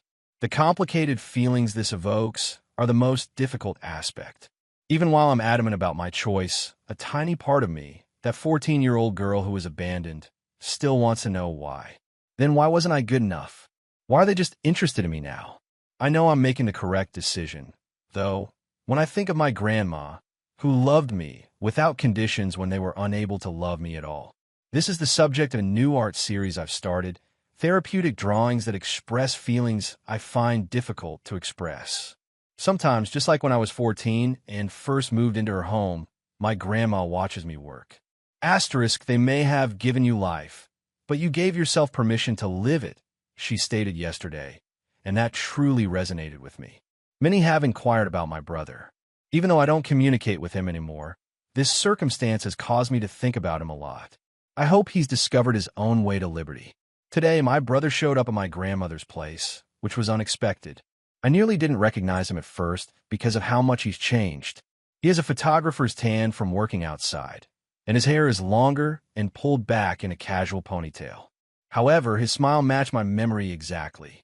When he stated my name, I discovered that he has been capturing cultures and landscapes all over the world as a travel photographer. He has been following my career since he watched me on the news in Rome when I was awarded the Tocket Medal. He showed me several of my books that he had gathered from other nations and remarked, "Your illustrations tell stories that transcend language." He told me his story over glasses of my grandmother's chamomile tea. He started to doubt our parents' strict academic ideals during his senior year of college, when he was surrounded by colleagues following their own very pursuits. The last straw for him was learning that they had been surreptitiously keeping tabs on his college activities and attempting to influence his course choices to fit their goals for medical school. He clarified, "One day, I just couldn't take it anymore. I purchased a one-way ticket to Europe and left a note saying, 'Don't look for me.'" He began working odd jobs and staying in hosts before realizing he had a knack for photography. Since a travel publication saw his social media photos, he's been taking pictures all around the world. Then he turned to face me, his eyes watering. "I really apologize. I ought to have gotten in touch with you earlier. I was a coward who was just concerned with getting away." As he went on, his voice broke. "I always thought of the little sister who used to show me her drawings late at night. When I saw kids reading your books in other countries, I was unable to control my own tears." We discussed how both of us ensnared in our parents' oppressive expectations. He would sneak me snacks and assist me with my homework on such nights. "Back then, you were the only one who saw me," I said to him. Like he used to do when I was having trouble with math problems, he reached across the table and squeezed my hand.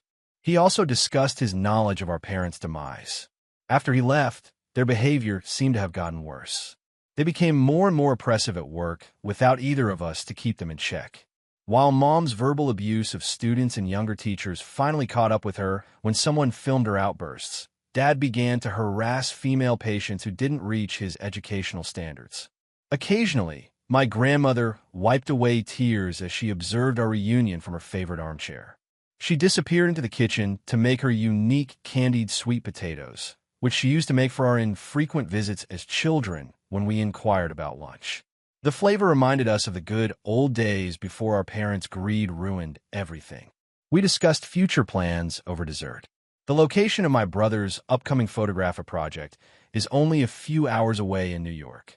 As we looked at old pictures my grandmother had saved, my brother reflected, "Sometimes I wonder if they ever loved us." "We're going to hold monthly family meals here at grandmother's house," I said. "Real family dinners, full of love and acceptance instead of academic pressure and judgment." "Perhaps in their own perverted manner," I answered.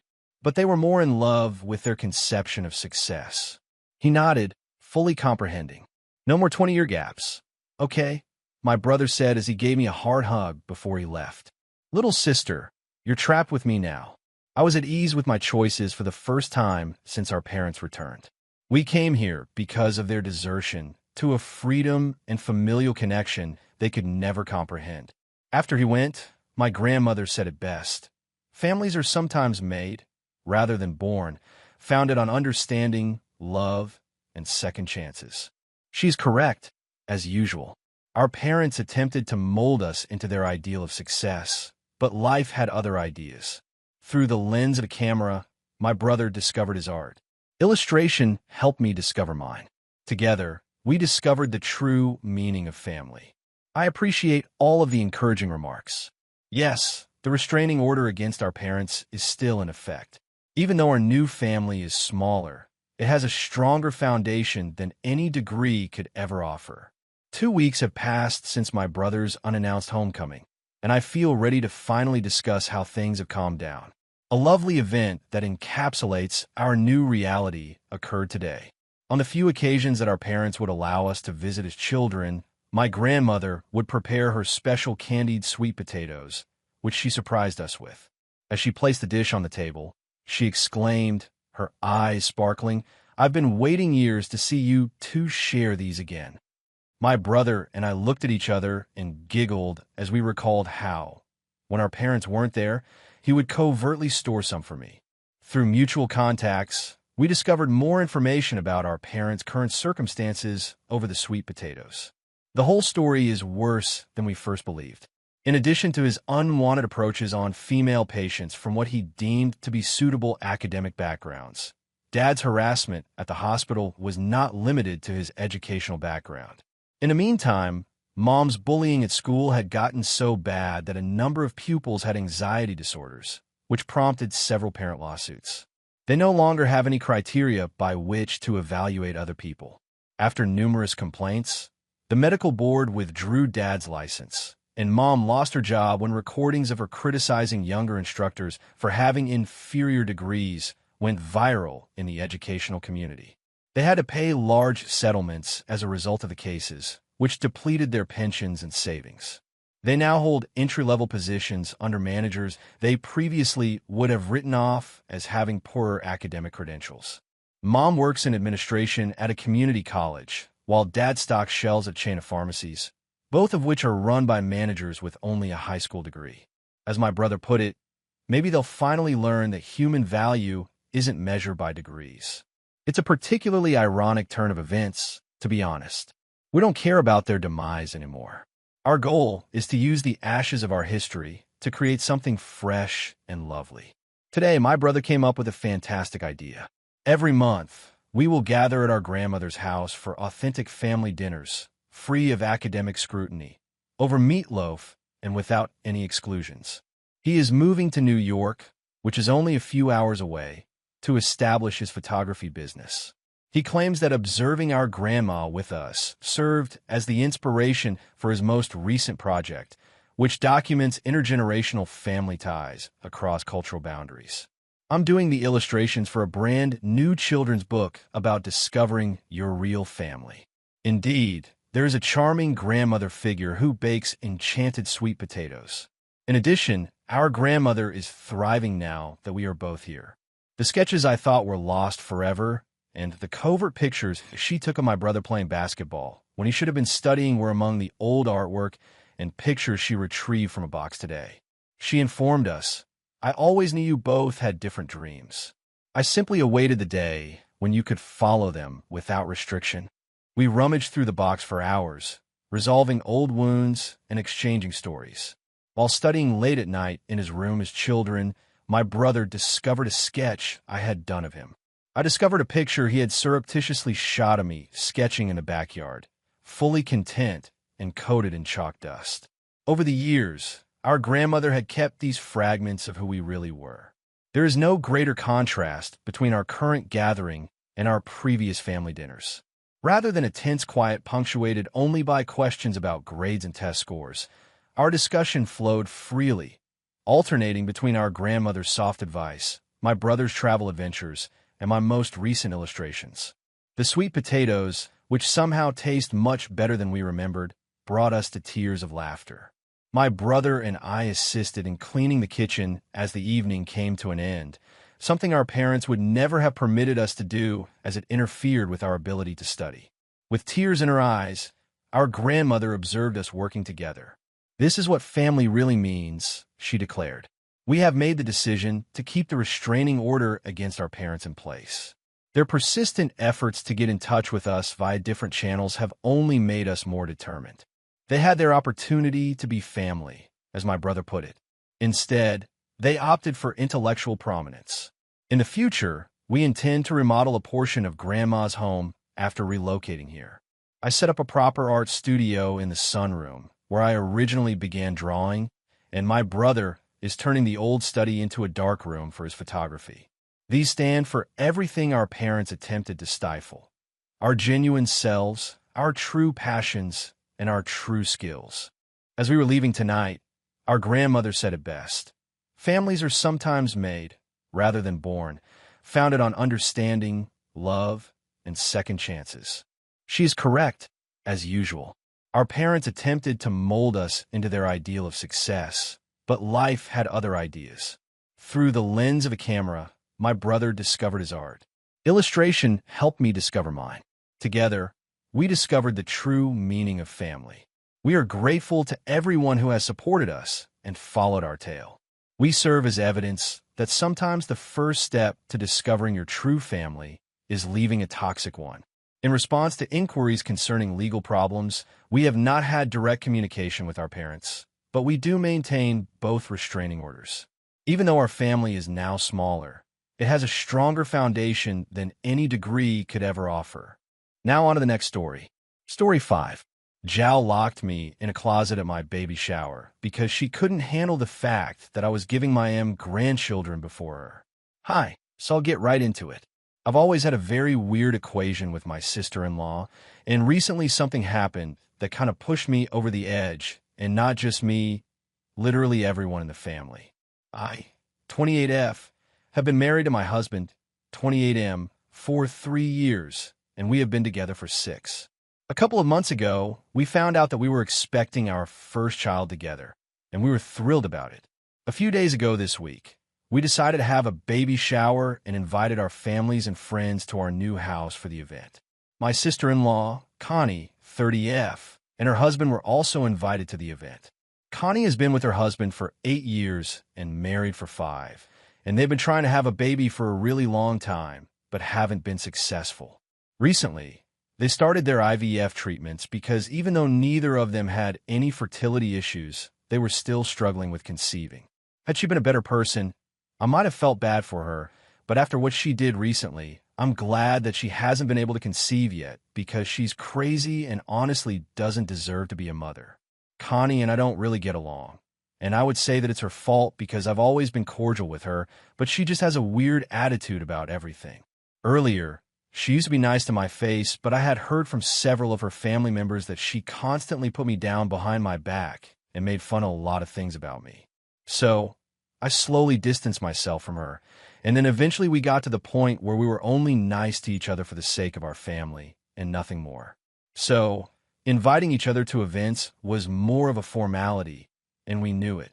She had been invited to my pregnancy announcement party as well, and even there, all she had done was sulk. And maybe I should have taken that hint and not invited her this time, but I didn't think much of it anyway. A couple of days ago, I had my baby shower, and Connie and her husband also attended. They were one of the first few guests to arrive, so we had taken a few people on a house tour since it was a new home. And yes, this is quite an important detail. And anyway, after everyone had arrived and the baby shower was in full swing, I was speaking to a couple of friends when Connie came to my side and asked me if I could show her where our bedroom was because she wanted to rest for a bit since she was feeling kind of nauseated. I thought that it was quite strange that she had come to me and not her brother, but since I was busy with my friends and also because I was heavily pregnant, I told her to find my husband and ask him since I really didn't feel like getting up. But she told me that she also wanted to speak to me in person and privately, which is why she had asked me specifically. Since she didn't actually need a rest, she just wanted to talk to me and needed an excuse for it. That made me a little curious, so I decided to excuse myself and got up to take her to the bedroom so we could talk away from everyone else. I actually thought that she was going to apologize for her behavior in the past or something because she was being really nice, and I guess that should have made me suspicious. But anyway, I didn't think of it and started walking with her to the bedroom. And here's the deal with our house. It's pretty big, and that means that our bedroom is quite a distance from the living room. There's a really long corridor leading up to it, and on one side of the corridor, we have something like a supply closet. So, while we were crossing that, all of a sudden, Connie grabbed me by the arm, shoved me inside, and locked me in. The closet was a small, dark, and cramped room where we were storing a couple of unpacked boxes on the shelves, our vacuum cleaner, and a few things.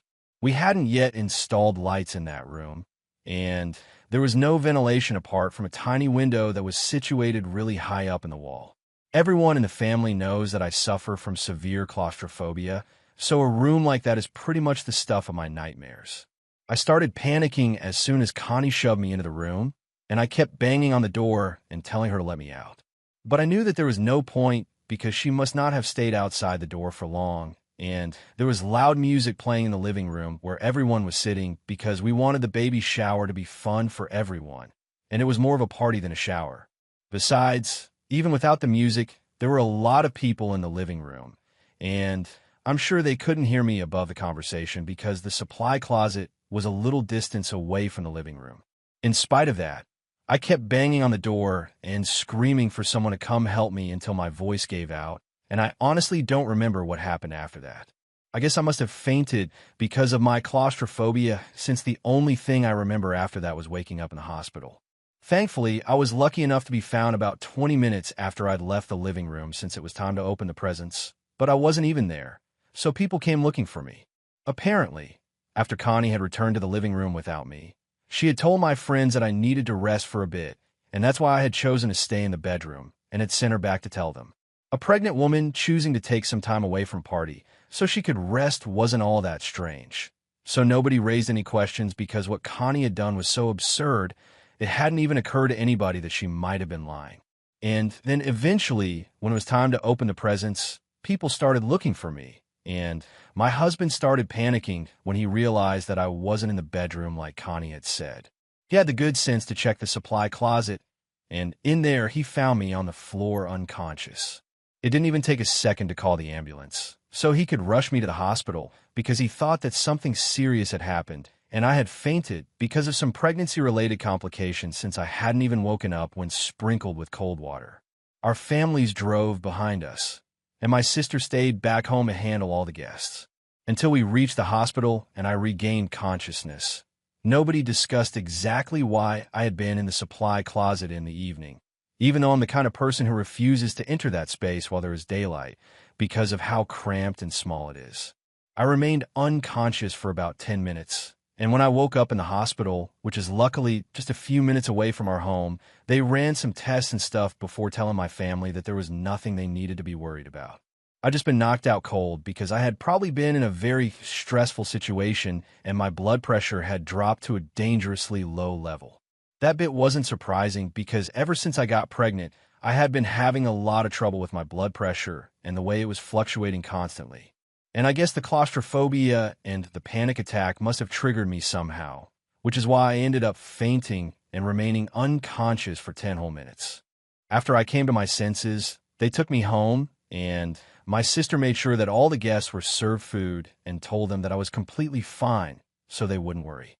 Once I had come back home, nobody was in a mood to have fun anymore, so everyone went back home, and it was just me and our families who stayed so we could get to the bottom of what had happened.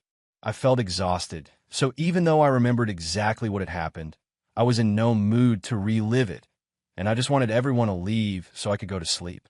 But luckily for me, my friends who had been speaking to me before I left the room with Connie had heard the conversation between me and her, and they knew that it was Connie who had taken me out of the living room so we could go to the bedroom. And in all likelihood, she was the one responsible for this. So, before they left, they had told my husband about it. They didn't bother me that evening, but the next morning, I found out from my husband that he had confronted Connie before the family had left, and while I was resting in the bedroom. They had been arguing in the living room. Our families were there, and so was he, and Connie kept denying that she had anything to do with locking me in the supply closet. She claimed that she had gone with me to the bedroom to apologize for always being cold and a bit mean to me all the time, and apparently, we had made up for the last couple of years. Then, I told her that I wanted some time away from the party, so I stayed in the bedroom, and she came back. So, she really had no idea why I had ended up in the supply closet and denied having anything to do with it. And since it was just her word against my friends, they couldn't come to a conclusion that evening.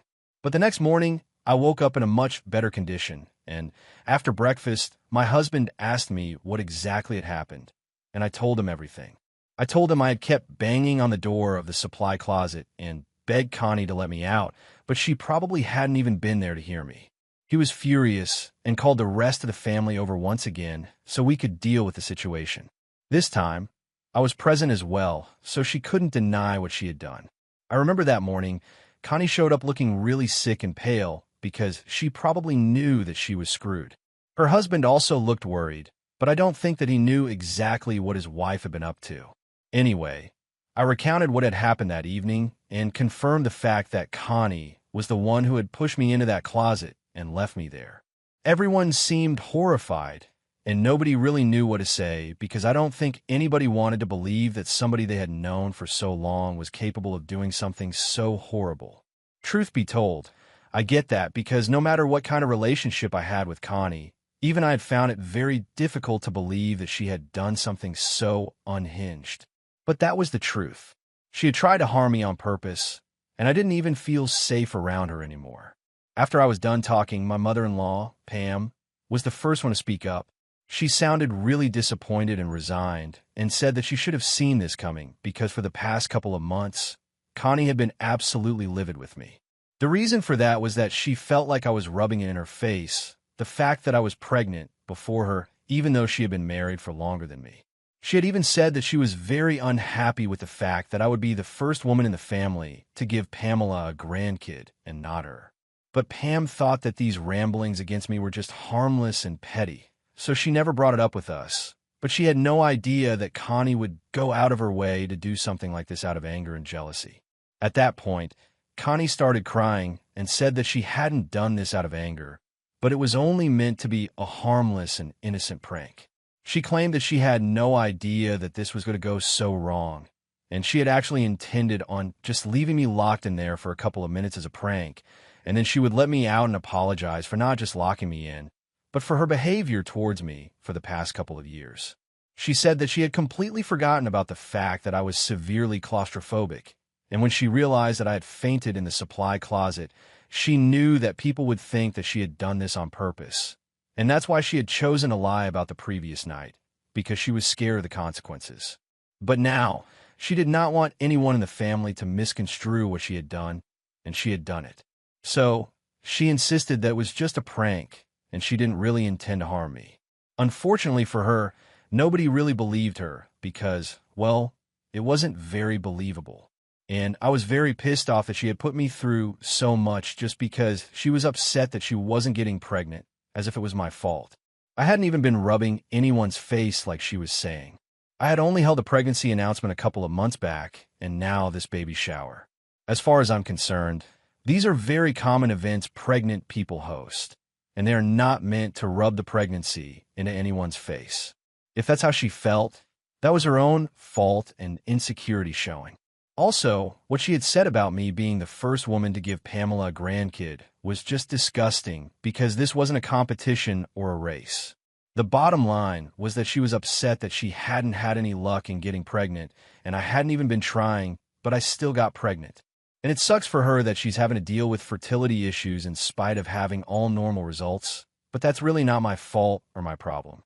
And I had had enough rest, so I was furious the next morning, and I told Connie that for the past couple of years, she has been nothing but weird with me, but I had never even done anything to her. In fact, I'd always tried to be nice to her, and she was the one who had constantly faked it with me and then gone behind my back to talk crap about me. Even then, I had stayed dignified and just distanced myself from her, but it seemed like she was just never happy and wanted to make sure that she created enough problems for me. I told her that I could understand that she was feeling jealous and insecure, but for somebody to act like this was just demented, and I did not feel safe around her anymore. I told her that she was a horrible human being for what she had done. Even though nothing had happened to me, something very easily could have happened, and I knew it was not a prank like she was trying to pass it off as. I knew that she saw me as competition, but unfortunately, I was not competing with anyone, and she had no right to drag me into this for no reason. Then, I told her that I did not want her visiting or speaking to me anymore, and then I turned to everybody else and said that if they spoke to her again, then I would not speak to them. So, it was either going to be her or me. And that's when Connie started protesting, saying that I had no right to do that, especially when she had just been playing a prank. I could see that both she and her husband were actually worried, but I had said whatever I had to say, and they could go on screaming, but it didn't matter since I knew that the rest of the family was also going to agree with me eventually. Connie got way too loud, and my mother-in-law had to step in. She told Connie to stay quiet because this was just the consequence of her own actions, and she had lost the right to protest against it. And then she said something that shocked us all. She backed me up and told me that I was right. It wouldn't be possible to look at Connie the same way because what had happened was just insane and nobody was going to believe her claim of it only being a prank. Then she went on to say that she was cutting Connie out of her life for now, and maybe in the future they would be able to make up, but right now she didn't want anything to do with her. And that also meant that she was no longer going to be paying for the IVF treatments, so they would have to look for some other way to deal with it. My father-in-law, who is a generally quiet man and mostly lets Pamela do all the talking, also agreed with this. And I'm not even exaggerating, Connie and her husband literally erupted at that point. They started screaming at Connie's parents and said that they couldn't do this since everyone knew that they were really desperate to start a family, and they couldn't afford the IVF treatments along with everything else that was going on. So, Connie's parents had been their only hope. For context, my in-laws are quite rich, but Connie's husband's parents aren't exactly on the same level, so they couldn't have approached them for help. Connie and her husband have just started new business. It's barely been a few months, so they haven't managed to break even yet, which is probably why they were relying on Connie's parents for the money for the treatments.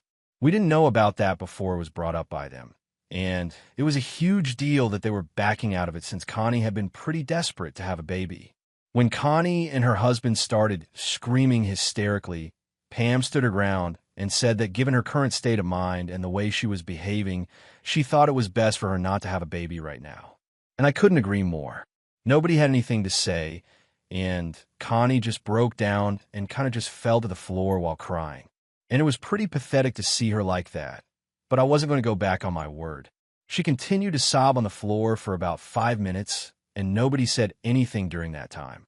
But then she got up, and I thought that she was going to speak to her mother, but she came directly towards me and actually started begging for forgiveness. And I mean, she was really begging.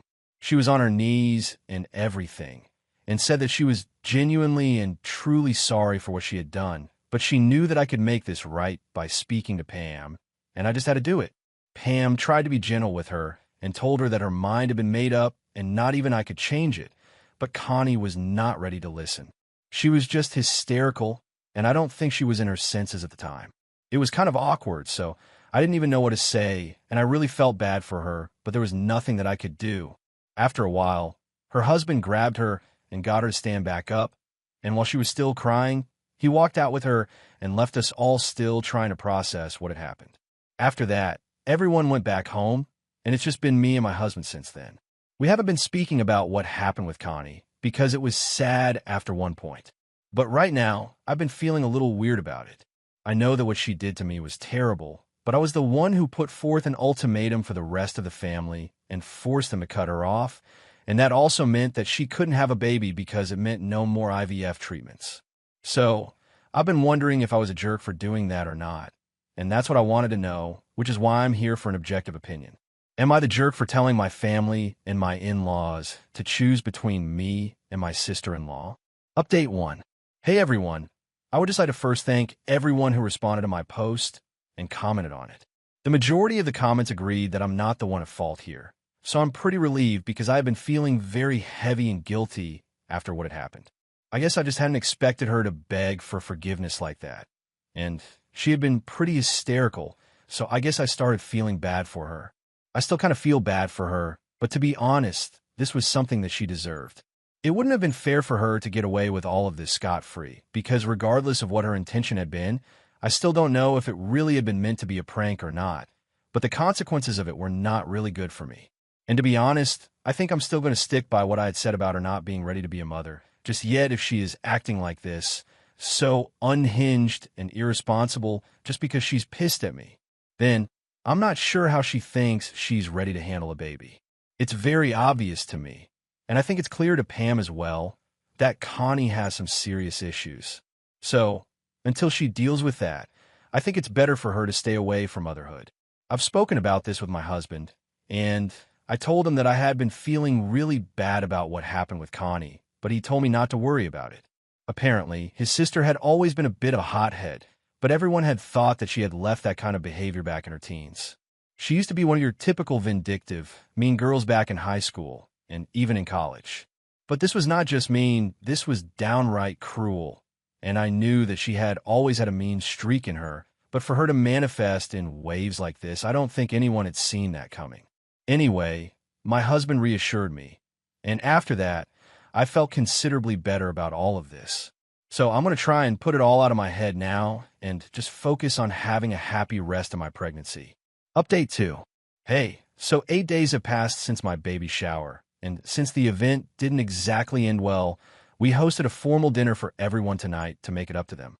And obviously, Connie and her husband were not invited this time. I hadn't opened any of the gifts, so I decided to open them today with all my friends and family around me. We were all having quite a nice time until dessert was served, because that was the time around which Connie decided to make a post on social media, calling me out on my behavior. Yeah, the irony is astounding that after everything that has happened, she is the one who is calling me out. I had blocked her shortly after the incident had taken place, so I didn't know about the post, but she had tagged a couple of my friends and a few family members on it, so they were notified and read it out to me. It was ridiculous. She had posted that apparently I had always been in competition with her, and I had really thought that I won when I got pregnant before her. And she acknowledged the fact that she had lost her temper a couple of days back during my baby shower and had locked me in the closet, but my way of retaliation has been a lot more severe than what she had done. She posted that I had forced her family to cut her off and made sure that she wouldn't be able to get pregnant by convincing her mother not to contribute to her IVF treatments anymore. But unfortunately, my plan was not going to work because they had decided to pay for the IVF treatment themselves, and they were definitely going to have a baby. So the rest of the family could cut her off, but it was not going to make a difference to her because she was determined to become a mother and start her own family. And that family would be far better than the one she was born in, since apparently her family was too busy sucking up to me instead of looking after the only daughter that they had. I tried really hard to feel offended at that post, but honestly, it was just such a huge joke that I ended up laughing at it, and everyone else followed me. So we brushed it off as a big joke and didn't even talk about it, because I wasn't going to let Connie ruin an event for me a second time. I'm pretty sure that she had picked this day on purpose as well to make that post, because she wanted to gain sympathy and attention, but unfortunately, nobody really has any of that to spare for her. Not after what she has done, at least. Update 3. Hey, so I have great news for everyone. I recently gave birth to a really beautiful and healthy baby girl. She is 6 weeks old now, and I already love her more than anything in this world. In fact, my husband and I are already fighting over who loves her more, but we know for a fact that we love her the most. Motherhood has been beautiful so far, and I've had my fair share of struggles, but this has made it worth it. But this update is not going to be about my daughter, even though I could totally go on writing about her. This is actually going to be about Connie because she's getting divorced, and I'm honestly not surprised that this is happening. I heard from a couple of people that she and her husband have been living separately for the past couple of weeks, and they have finally announced on social media that due to irreconcilable differences, they're going to be separating. Apparently, they had tried really hard to make it work in the past couple of months after the incident with me, but I guess the stress of everything just got to them, and they can't be together anymore. And I don't think it's going to be an amicable divorce because they have decided to sell their business. And had it been a mutual thing, I don't think they would have tried to do that because that business was their first baby and they had put in a lot of hard work into it. It's sad that they are separating, but not very shocking. Connie's parents are still not speaking to her, though, even though I have told them that I would be fine with it if they decided to get back in touch with her after the news of the divorce broke. But they told me that unless she apologizes to everyone and does it sincerely, they're not interested in having any contact with her. Honestly, I count myself to be very lucky that I have such supportive and loving in-laws, because I don't think everybody has been blessed by people like them in their lives.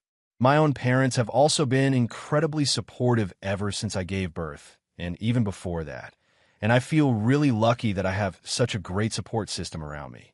Connie could have had the same for herself if she had just bothered to be nice to the people around her, but well, that was never one of her strong suits. At this point, I don't even feel angry, I just feel bad for her. She could have had a good life regardless of the unexplained fertility issues, but she chose this for herself. Anyway, that's none of my concern anymore, and I just felt like I had to share this here so I could get it out of my system. But now, all I'm going to do is focus on raising my daughter, and yeah, I can't wait for all the great parts of motherhood. Now on to the next story. Story 6. Sil was assaulted twice and left a letter which made my brother disown my niece. So I took her in and raised her. 16 years later, my brother showed up and demanded the girl's house. To start with, my sister-in-law, Sil, was an incredibly warm and generous person. She always greeted me with kindness and made me feel like I was a sister from the very first day I met her. Over the years, since we were both working ladies, we had gotten incredibly close with each other and spent our weekends shopping or going to lunch together. Sil was always a very fit person and took incredible care of her health. This is why when she received the devastating news of her breast cancer diagnosis, it shook all of us deeply. We rallied around her and gave her our support to fight back against the cancer. I made it a point to visit her regularly during her chemotherapy sessions to spend time with her or watch over my baby niece whenever I could. During one of my visits to her place, as we sat together in her living room, she shared with me a piece of news that shattered my heart. Her voice trembled as she revealed that her doctors had delivered a crushing update. Her cancer was aggressive and was resistant to treatment. They had given her a prognosis that left little room for hope. The weight of her words hung heavy in the air, and I struggled to find the right words to comfort her. In that vulnerable moment, I asked her what I could do to make things easier for her. Her eyes, usually so full of warmth and laughter, now reflected a mix of fear and resignation. She told me that she was grateful for everything that I had done for her and wished she didn't have to burden me with a secret that she had kept hidden from everyone. I firmly told her that she had nothing to apologize for and that I would do anything for her, no questions asked. It was then that she entrusted me with a secret she had never revealed to anyone, including her own parents. She confided in me that years ago, during her college days, she endured a harrowing experience that had haunted her ever since. It was at a party, a night blurred by too much alcohol, when she found herself the victim of a sexual assault. The perpetrator wore a mask, making it impossible for her to identify him. The trauma of that night had left deep scars that she had carried silently for years. As she recounted the events of that fateful evening, I listened in horror. She was in a relationship with my brother at the time. Hence, naturally, she turned to him for support and comfort, hoping that he would be the one person in the world who would understand her. However, instead of finding solace in his embrace, she was met with disbelief and blame. My brother couldn't comprehend how another man could violate her in such a way, and in his shock, he started questioning her about her actions. He implied that perhaps it was her attire or behavior towards the guy in the party that had invited the assault on her. He refused to believe that a man could just do something like this to a woman without the woman giving him some type of signal.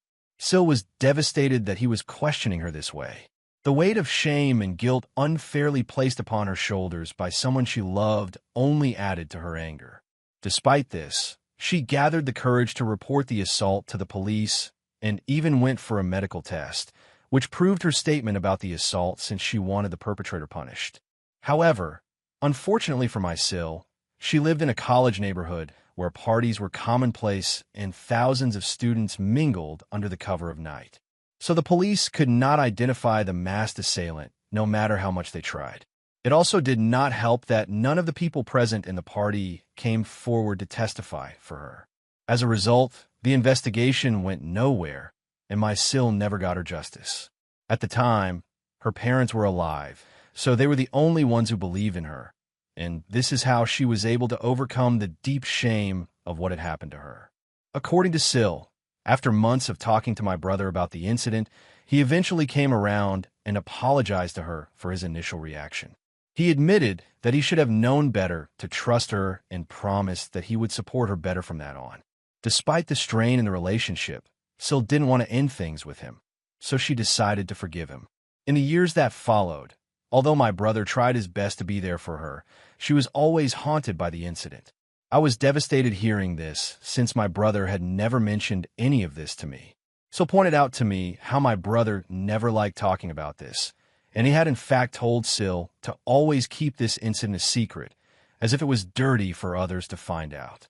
I squeezed Sil's hand softly and told her that I did not judge her for anything that had happened to her, because it was never her fault. Sil smiled back wryly and told me that she had more to tell me. She spoke haltingly, as if each word was both a confession and a plea for understanding. She then revealed that she had been sexually assaulted again after the first incident, but this time it was by her former boss at her previous job. I remembered how 2 to 3 years ago she had left her job out of the blue, even though she had always liked working at her position. Syl had never told me the reason why until then. Her hands trembled as she recounted the fear and helplessness she felt during the second assault. She told me she felt numb with shock during the entire thing and was only able to move once the assault had ended. Tears streamed down her face as she fled the scene in a haze, her whole body shaking with the weight of what had just happened. She described feeling disconnected from everything, as if she were experiencing the entire ordeal from outside her own body. Later, when she sat in her car, crying, her initial thoughts turned to my brother, and she knew from his last reaction that he would again blame her. This time, she told me how she felt that shame returning when she realized she had let yet another man violate her without her consent. She felt unclean and disgusted towards herself. This time, the trauma took a toll on her mental health because, unlike last time, she didn't have anyone to talk to anymore. Her parents had passed away, and she was scared to open up to my brother. As a result, she plunged into depression and even had a few panic attacks. Syl told me that she wrestled with the decision to report the assault to the police and get her boss arrested or protect her marriage. Then, 3 weeks later, she discovered that she was pregnant. At that moment, she knew with certainty that the child was not my brother's. The weight of this realization depressed her further. She was unsure of how to break the news to my brother, since she thought he would definitely ask her for a divorce. As a result, due to her depleting mental health, Syl had resolved to end her life. She told me how at that time she felt so helpless and she lacked the strength to terminate the pregnancy and also didn't want people finding out about her assaults. I listened to her story, holding back tears, unable to believe everything she had gone through silently without any of us realizing anything. Syl continued to tell me how the evening when she had chosen to end her life with sleeping pills, everything suddenly changed when my brother, out of nowhere, discovered the positive pregnancy tests in the washroom. Instead of waiting for an explanation, he started jumping up and down in joy, expressing his happiness that she was pregnant and that they could finally start a family together. Caught up in his jubilation and enveloped in his embrace, she found herself unable to shatter his happiness with the truth.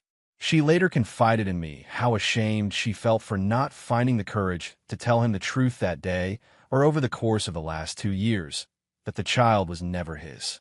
Syl told me how every time she witnessed the tender moments between her daughter and my brother, her heart broke anew. Tears streamed down her face as she apologized to me for lying to my brother and everyone else, and even called herself a coward and a loser who didn't deserve such a wonderful family like ours. According to her, she felt getting cancer was God's way of punishing her for her lies. She told me she would be eventually confessing everything to my brother before she passed away. However, she wanted me to promise her something. It turns out that she wanted me to look after her daughter when she was gone. She held my hands as she begged me that since she didn't have any family members left, as both her parents and grandparents were long gone, I was her only hope who could potentially take care of her daughter if my brother didn't accept the child after finding out the entire truth. I was quite shaken after hearing everything and took some time to process everything. As a woman myself, I felt a deep sympathy for everything she had been through. I knew she was telling me the entire truth because she was dying and needed to get everything off her chest. Of course, I understood that she had lied to my brother all this time about being the father of the baby, but she was also clearly remorseful, and at this point, there was nothing I could do other than to assure her that I would raise my niece myself if I had to. She breathed a sigh of relief after I made my promise to her. Over the weeks, as Syl's illness progressed, I continued to visit her, holding on to her hope of survival even as the reality of her condition grew more stark.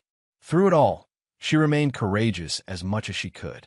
In the end, she passed away peacefully in her sleep. Her absence has left a void, but her spirit continues to still inspire me to live this life with compassion and gratitude.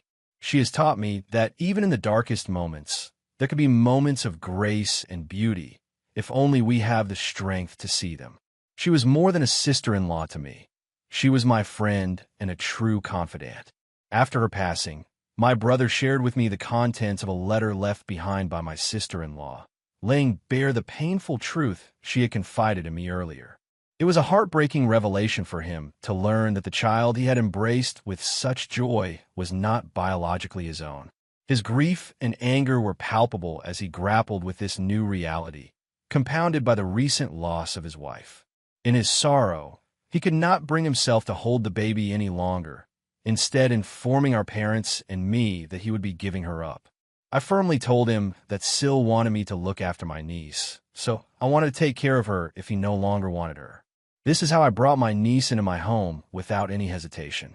I felt so sad for her since she had just lost her mother, and with no other family left, her parents and grandparents long gone, I knew she needed a stable and loving environment at the time. Later, when we gathered for the reading of my sister-in-law's will, emotions were already high since everyone by then already knew that my niece didn't belong to my brother. A lot of my family members were divided about this news. However, Sil was no longer with us to take on their wrath. According to her will, she had made clear and deliberate provisions for her daughter's future, leaving every asset and resource she had made over the years for her daughter's well-being. Since Sil had received an inheritance from both her parents, as well as her grandparents, she had a considerable amount of money to give. To my brother's disappointment, there was nothing allocated to him, a decision that only deepened his pain and sense of betrayal, and he loudly exclaimed how it was wrong of her to not leave him anything in her will. Sil had exclusively mentioned that she entrusted the management of these funds to me if I would be willing to take on the role of caring for her daughter. I was surprised by this news, and so was everyone else who was present. I guess this is why Sil wanted me to make that promise to her weeks ago, before she passed away, so she could change her will accordingly. She was right to trust her instincts and not let my brother have access to her funds, because if that were the case, he would have never let my niece have anything and would have abandoned her without any money. Since my brother was unwilling to continue caring for the child, I was eventually granted full custody of my niece, and with access to the financial provisions I had received, I've been able to take care of her all these years. My brother did try to fight me regarding the money Sil had left behind, since he felt he was entitled to receiving at least half of it. However, the judge didn't listen to him. In anger, my brother told me that he wanted nothing to do with Sil's daughter and insisted that he never wanted to see my face again since I had clearly betrayed him by taking in the girl. I firmly told him that I was sorry for all the hurt he felt, but that I was not going to go back on my promise to my Sil. I recognized that my sister-in-law had been wrong in withholding the truth from my brother. However, with her no longer with us, I firmly believe that the child should not bear any blame for her parents' actions. This is why my focus has always been entirely on providing a loving and stable environment for my niece, shielding her from the complexities of the past. Over the years, I've ensured that my niece has had everything she has wanted using the funds left behind by my Sil. I've also bought her a home using the same, which my niece will inherit fully when she comes of age. I've spared no effort in sending her to excellent schools and caring for her as if she were my own daughter. I have not been married and have dedicated my entire life to raising my niece. Despite my best efforts, my niece sometimes understandably has questions about her parents, particularly her dad. She misses my brother, but she also understands that under these circumstances, relationships cannot be forced. My decision to prioritize my niece's well-being has strained my relationships with the rest of my family. They've all chosen to sever ties with me and no longer invite me to any event, as they believe that my actions are misguided and that I've chosen my niece over my own family. Even my own parents believe I should have given up my niece and have repeatedly told me how disappointed they are that I'm raising someone else's child who did nothing but to my brother. As you can imagine, the past years have been a difficult journey where I've had to navigate the rift between what I believe is right and the consequences of those decisions on my familial relationships.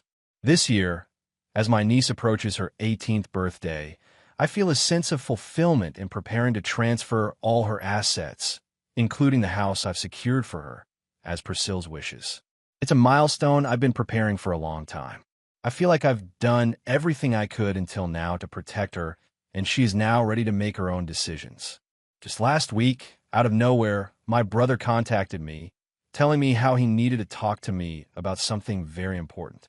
My heart skipped a beat, and I thought that perhaps he had seen the error in his ways, and maybe he wanted to reconnect with me and my niece after all these years. I agreed to meet up with him, but I didn't want my niece to find out and give her false hopes before I could find out the actual reason behind his visit. Hence, I arranged for us to meet while she would be at school. When my brother arrived, there was a mix of anticipation and genuine warmth as we caught up with small talk. My brother told me how he had since remarried, and I was pleasantly surprised to hear that he even had 2 children of his own. He showed me pictures of them, and his boys looked like a spitting image of him. I was a little hurt that he had not even invited me to his wedding, but I also understood that he did what he had to do after the way Sil had betrayed him. During our conversation, I couldn't help but overflow with pride as I shared the achievements and progress my niece had made over the years. I told my brother how she would sometimes ask about him and was quite mature for her age, hoping that he would tell me that he wanted to meet with her perhaps. However, despite my eagerness to share these positive updates, he seemed least interested in my niece. He interrupted me, his tone shifting abruptly to one of seriousness, and told me that the reason he was in front of me was to not talk about my niece, but to ask for ownership of my niece's house. I stared at him, wide-eyed, as he went on to explain how he and his family had recently lost their home and our parents had already loaned them a lot of money over the years, so he could no longer go to them for any help. Since he knew that I had bought this house using Sil's money, he felt it was only right for me and my niece to let him have this house to accommodate his big family while we could move out to a much smaller place. I asked him what made him think that he could even ask us something like this. My brother went on to justify how in the past he had done a lot for Sil, but according to him, that woman had turned out to be nothing but a leech. Now, I knew this wasn't true since Sil always had a job and paid for her own share of the house when she lived with my brother. Even when she underwent her chemo treatment, she paid for her expenses and also had health insurance. I pointed this out to my brother and told him that it was unfair of him to expect a house from all this when he did not even bother raising my niece after Sil passed away. However, this only pissed him off. He told me how, as his sister, I should stop holding a candle for a dead woman who was long gone and instead help him and his family secure this house before my niece could turn 18. He urged me to see things from his perspective for once, and how this place was his rightful property anyway. The weight of his words hung heavy in the air as I processed his request. I couldn't help but wrestle with the implications of such a decision. The house represented not just a physical asset, but a symbol of security and stability carefully planned for my niece's future. To relinquish it, no matter how much my brother needed it, would mean compromising on promises made and jeopardizing the stability I had worked so hard to provide.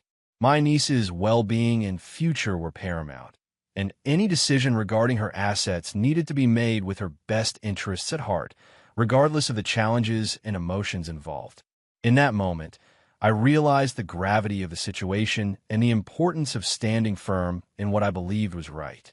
I firmly told him that I couldn't support his request because he needed to take responsibility for his own family instead of relying on his deceased wife's assets.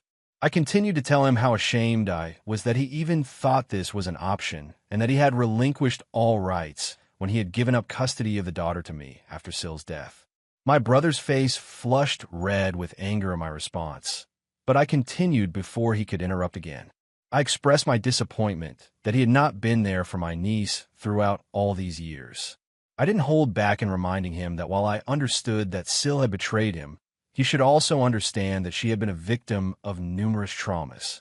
It was unfair for him to shift blame onto her now, especially considering he hadn't supported her after her first sexual assault. His eyes widened in surprise when I told him this, and he demanded to know how I knew about that since no one besides him knew the truth. This is when I explained to him that Sil had confided everything to me and entrusted me with the responsibility of caring for my niece before she passed away. Upon hearing this, my brother became accusatory, claiming I had blindsided him, and told me how I was a liar just like Sil. I shook my head and countered by reminding him that Sil had been terminally ill and had suffered enough. After all the years of him not taking responsibility for my niece while I had done everything in my power to support her, he had no grounds to dredge up the past and complain about it now just because he wanted Sil's money. I was tired of him acting like a victim all the time. It was frustrating to see him shift blame and demand entitlement when he hadn't been financially supportive of my niece all these years.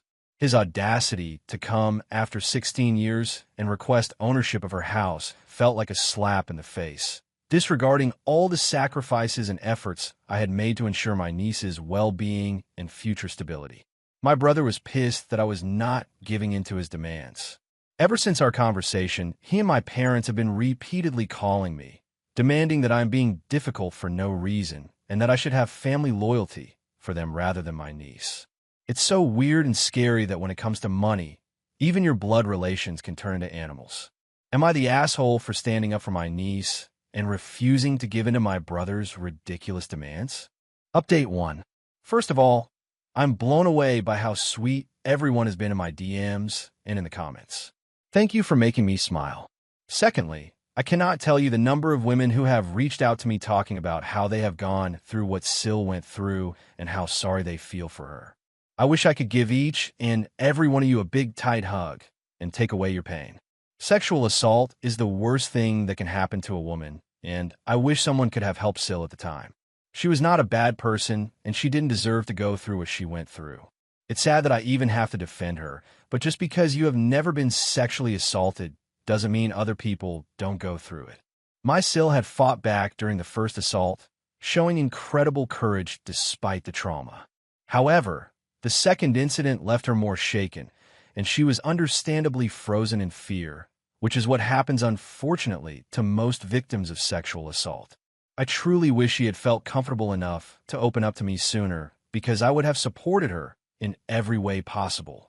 Knowing what she went through breaks my heart, and I only wish I could have been there for her during those dark times.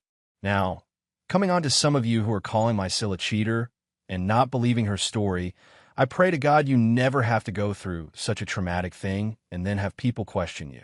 If Sil had truly had an affair, she could have asked me to contact the man for custody after her death. Additionally, if there had been an affair, the man would likely not have stayed silent all these years. He would have definitely shown up for his daughter, especially knowing how much money Sil has left behind for her daughter. Also, if she had indeed had an affair, I'm certain she would have wanted her daughter to know her biological father as well and would have definitely told me until her last breath. Sil did everything she could to protect her daughter. Update 2. I sat down with my niece and explained to her that my brother had recently come to talk to me and his main intention was to take possession of the house. I warned her to be cautious if he ever approached her. As I spoke, I could see the anger and hurt in her eyes. She had held on to hope for so many years, hoping that one day her father would reach out to her because he genuinely cared. But now, discovering that his contact was motivated by his own needs, she felt betrayed. "I can't believe him," she told me, her voice trembling with emotion. After all this time, he only reached out when he needed something. She assured me that she wanted nothing to do with him. She told me how glad she was that her mother didn't leave him anything. She then gave me a hug and told me how grateful she was for everything I had done for her over the years. Her words were both heartbreaking and empowering to hear. It made me teary-eyed as I realized that despite the pain of her father's actions, she was strong and determined to move forward without him. Update 3. After talking with my niece, I decided to send a detailed email to my parents and my brother to document everything and make my stance clear. In the email, I outlined our recent conversations and emphasized that they had no right to ask me to give my niece's home to my brother. I explained that this request amounted to financial fraud and made it clear that I would take legal action if my brother ever tried to visit me or my niece again to ask for the house for his family. I reminded my brother that he had forfeited all rights when he chose not to care for his daughter. I also shared the numerous hardships and struggles I had faced in raising my niece on my own without any prior experience. I described the emotional, financial, and logistical challenges I had overcome to provide her with a stable and loving home. I further reminded him that he had never paid child support or even checked in on his daughter all these years. I pointed out that both he and my parents should feel nothing but shame for trying to take something that didn't belong to them. I emphasized that they had no right to suddenly step in and make demands after all this time, especially when they had contributed nothing to her upbringing and well-being. The email was long and heartfelt, a testament to the sacrifices I had made for my niece. I underscored my commitment that I would continue to protect her and honor Syl's wishes no matter what. My message was firm and unequivocal. They had lost their right to be part of her life through their neglect and lack of support, and they had no place in her future. Now, I never received any reply after sending that email. However, my brother and my parents have not contacted me again, which is good enough for me. The silence speaks volumes, and I'm relieved to have some peace and to know they won't interfere with my niece's life any further. As for my niece, she is busy preparing for her prom and her upcoming birthday party. Watching her navigate these exciting moments fills me with immense pride. I am so proud of the woman she has become and can't wait to be there for her at every major milestone in her future. It already makes me emotional to think about how much she has grown up and how she looks so much like Syl now, especially her lips and eyebrows. I see Syl's strength and resilience in my niece every day. I just hope that she can be as brave as her mother no matter what she does. Now on to the next story. Story 7. Wife cheated, got pregnant by AP, and had an abortion. Now she demands I give her a baby or she'll leave me. I want to keep our family with 2 kids together, but I'm struggling. Wife cheated, got pregnant. We have 2 kids already. I need some advice. What would you do? Have you been in a situation like this? I don't even know what I'm looking for in posting this, but Reddit is a place I go to find nuggets of great advice, so I'm looking for that on this post. Just some human-to-human honesty. It's a long one, a movie at this point. I, 31M, have been together with my wife, 34F, for 9 years, married for 4. We have 2 children, 7 years and 11 years. I adopted our oldest around 4 years ago as well, but raised and was a part of his life since he was 1.5 years. All the puke, stepping in Legos, riding bikes. That's my boy, essentially. Last year, January, my wife started a part-time serving job at night and started going out with her coworkers at the local bars and their houses 1 to 3 times a week after work, sometimes for an hour or 2 after closing time, sometimes until 3 a.m. She also had another part-time job during the day for 4 to 5 hours. I worked a 50-hour work week at a remote work-from-home job. Since my job was much more flexible, I took the kids to and from school, helped with homework and class projects. I carried most of the slack on their sports or doctor's appointments as I had more flexibility, but we both shared these 2 tasks. I also worked on my side business at night after bedtimes that I built from the ground up. I'm proud of it, and it's definitely my passion and dream. During late spring/early summer, my wife started working more at the night-serving job and less at the part-time day job, which meant she was also frequenting the bars and going out with her coworkers more. I voiced my concern quite a bit, but always was met with, "The kids are already asleep. I'm just going out with my coworkers." I would bring up activities we could do, games, painting, hanging out, things you would want to do with your wife. It was more convenient to just hang with the people she was already with. Fast forward a few months towards the end of the summer, more late nights, new friends I've never met, schedule changes. My wife comes to me with, "Hey, I'm developing a schoolgirl crush with a coworker. I feel silly about it. There's nothing to worry about. I just wanted to let you know and make you aware. We can call the coworker Fred."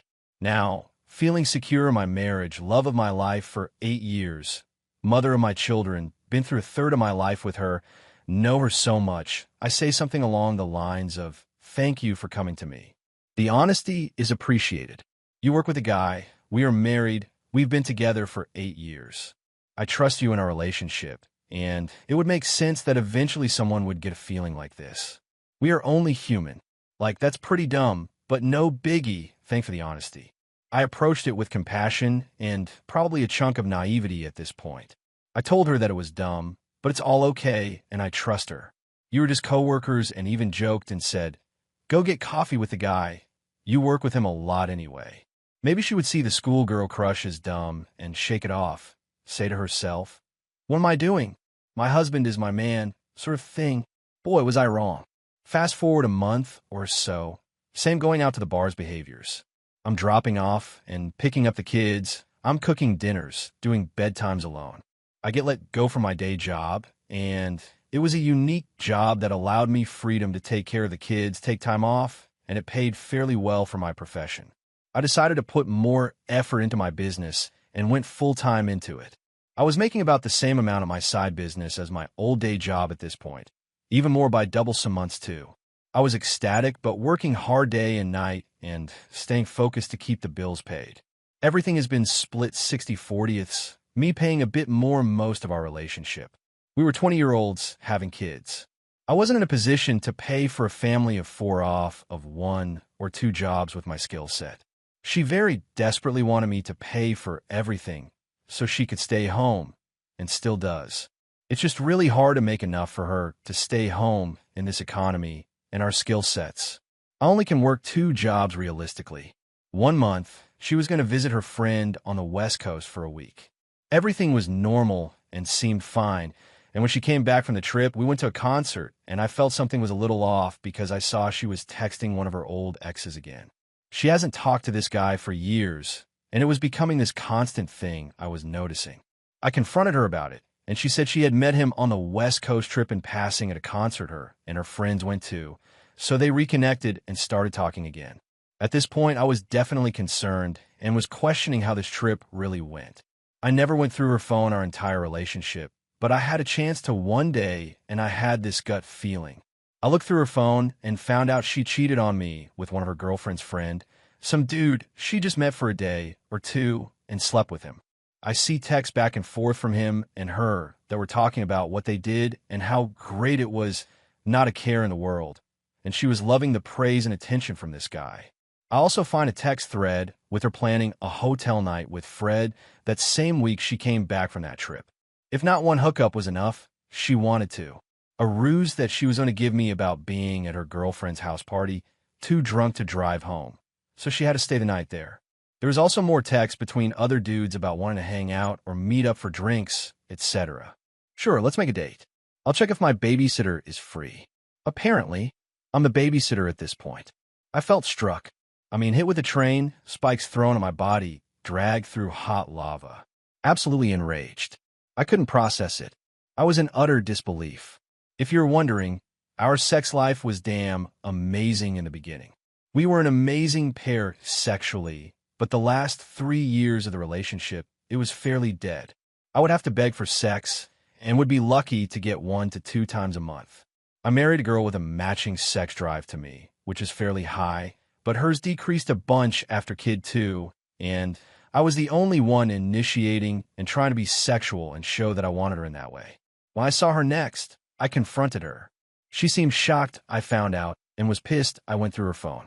Later find out there was more I missed too in Snapchat. She didn't cry right away or act how I would expect. She didn't throw herself at me crying. She was just looking sad and shocked. It took a few days for me to really see her breakdown and see that she probably effed up the marriage forever. I tried to sort through all the pain, hurt, betrayal, confusion, point of origin, hatred, love, depth, you name it. It was a rocky feeling. Weeks mentally, the depression started kicking in, but that's my wife, and in the end, I try my absolute best to see the good in her and just try to make it work for the sake of our kids, the home, the marriage. I tried to be the better man. I told her, don't stay at your friends. Let's try and work this out. I hate you because of the betrayal, but I love you because everything else we've been through. We even slept in the same bed that night, too. Is this trauma bond? The next part happens within a few weeks from what I found out in July to August. All hell broke loose. I will take some blame here on this next section because my mental psyche was completely compromised and I was not operating as a functional human mentally at this point. I was broken, or at least that's how it feels. We decided to do an open relationship test run. Stupid move.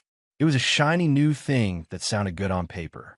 We made rules / an agreement, and she went on a date with Fred. I tried to be mostly supportive and open to the initial idea. Who knows, might work out for both of us.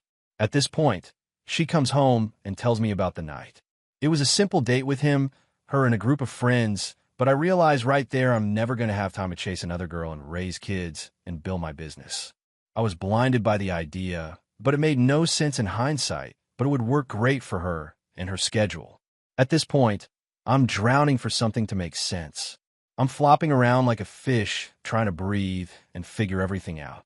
One night, I asked her to hang with me besides watch TV, something to the effect of helping me do a menial task that would take an hour or so. No, she wasn't into it and would rather watch TV. I snapped. I said, sure, whatever. I felt the care and love disappear. I felt the depression and numbness overcome me. It felt like when Anakin turned into Darth Vader. I felt vengeful. I felt hatred. I felt the poison of revenge just totally engulfed me. I felt depressed. I felt like I wasted my life away for someone. Adopted her son, worked 2 jobs. How could she do something like this to me? I worked 2 jobs for 5 years and tried my best to provide as a young father of 2. I gave everything my all. I bled for this family day in and day out and adopted her son. I signed papers to always be responsible for another man's child and to love him forever. But the poison just hit me. How can she do that to me? And how can I handle this? Life didn't seem real anymore. I hopped on Tinder and found the easiest girl and planned a date/hookup if things went okay. I skipped a chunk of the rules/agreement of the open relationship. Wasn't honest in what I was doing or my intentions of the night. I meet the Tinder girl at bar and hit it off a bit, but at this point, I could care less about looks or the conversations or anything. I just was filled by this numbness and worthlessness to feel what my wife did to me, feel how easy she could do it to me. I was numb. I let go. We went to a secluded place and hooked up. Wife had my location on and brought the kids out at 2 a.m. to catch me up in the act. Who brings their kids out at 2 a.m. into unknown situations? Absolutely insanity. She hit me multiple times and tried to beat me. She threw who knows what from her trunk at my head and clocked me pretty good a few times. I didn't touch her or fight back. I was dazed and in shock. My wife makes me drive the girl I met back to her car with my kids and my wife in the back seat. Nice move. Let's traumatize the kids, right? She makes me sleep in a hotel for a few nights, throws all my stuff all over the house, threatens to destroy all my business gear, screams, punches, throws everything at me. In my head, I'm thinking, man, what the F was I thinking to do something like that? But I also realized when she cheated on me, I was pissed but calm and reasonable. We slept in the same bed the night I confronted her. I yelled a bit, but didn't make her leave the house. I didn't take all her stuff and throw it around. She was showing me that she couldn't handle the same thing she just dealt to me, and she was being so cruel and evil to me. I get back in the house, and it's days of violence, me trying to keep the peace and explaining that I'm feeling broken, depressed, and hurt that she would do that to me in the way that she responded when I did the same thing back. No, what I did was worse. I should have been the better man and not cheated back. Even though we were open, it was my fault, and I'm the slime of the earth. All things she kept saying to me, making me seem like the scummy villain, a terrible excuse for a husband, an awful human for cheating back on her. All the while we only got to this place because she cheated on me. She didn't want to see that she made me into the shell of a man, and all of this was happening so fast. What was the rush? Why did all of this fall apart so fast? There was something else that was affecting this rushy, open relationship. A few days after this, my wife finds out she's pregnant. We were now in tornado panic mode. Everything is spinning in our world. We find out that she's pregnant with the doctor's visit shortly after this. We find out it lines up perfectly to her week trip out west. It was the dude she met and hooked up with out there. I know this because we didn't have sex the week before after her trip. It's not an excuse for her behavior, but the pregnancy hormones could have been why she was so intense when she caught me, even when we were technically in an open relationship. I just skipped some rules. Hell, she broke the entire marriage vow when she cheated. Even so, she bounced the idea of keeping this guy's baby, and I specifically said to her, "It's your body. You need to make this decision. I don't want to sway you anyway. That is your body, not mine." I made this clear many times. One day, she asked me what I would do if she kept this man's baby, and I responded honestly, I don't know if I can handle raising another man's baby that you cheated on me with. After a week, she decided to get an abortion. Even at the clinic, I said, do you want to go home? You don't have to do this, and it's your body. Seriously, this is an important thing. We can just go home. Yes, she asked me to drive her to the clinic. She was going to have Fred drive her. She almost instantly regretted the decision. A day or so later, she wanted to keep that man's baby, and she made me feel like I forced her to choose to abort. August to December were the worst months of my life, worse than watching my mother slowly die of stage 4 cancer. It was a terrible time. Constant fights and trauma, and her throwing my stuff outside and begging me to leave, but then telling me to fight for her, going back and forth on what she wanted. She would get physical with me and punch me in the face some days. Men can't report domestic violence. That shows weakness. She would take the kids away for weekends or weeks. She even tried to take them from me on Christmas Eve. She did, but brought them back at night. Utter pain and chaos. Then came the ultimatum. She regretted not keeping the baby and said, I'm not willing to work on our relationship unless you give me a baby. She wouldn't even entertain the idea of fixing the marriage first unless she was pregnant first. I'm not insane, am I? That's not normal, right? We're not well-off people, lower middle class at best. Always one full-time job and a part-time job, or two for me and a part-time, or two for her. We make it each month, but have no savings or retirement, etc., etc. I know after all of this, having another child is financially the stupidest thing we could do. And then on top of all this pain and betrayal, the last thing I want is to have a child with the woman who cheated on me. It sounds so selfish and one-sided. Our kids we have now deserve as much care and attention we can give them with the little resources we have. I can't work 90 hours a week and be okay. I know I don't have the mental, emotional, financial, and temporal bandwidth for another child, but I know she wants another to fill the void she has from losing the other. But I feel like that's not my fault or obligation to give her another kid just because she cheated and had one with another dude and she decided to abort. Now, she feels the need to have another. I don't feel like that should fall on me. That's not right, to put the entire marriage on a selfish want after all of this. It's been 6 months since this happened, and we are more amicable and somewhat peaceful when conversing now. Both hurt, still in pain, but living under the same roof. I want to be there for my kids every day. That's my number one now. It used to be my wife, the kids, and myself last, but now it's the kids, myself, and my wife last. I want to be there every day for them, like I've been the past 10 years. I adopted her son as my own, and she wants to take them away for an at best situation of 50-50 split custody.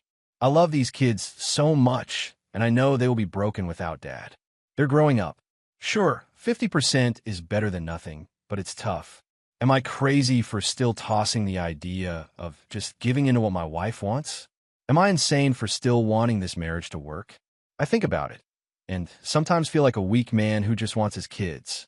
I want peace, not more headaches, but another baby sounds so intense right now. But we're definitely at the defining fork in the road. There's no more straight path. A decision has to be made. Give her a child and save the marriage for my children, working even more hours to stay afloat, knowing I'm doing it all for my kids, and a wife who cheated on me, and I cheated back? Do I just give in and give her her little dream of a baby to keep my family, or walk away with my peace, knowing that I tried my best to make it work, but knowing life will be 10,000% harder raising 2 kids in separate households?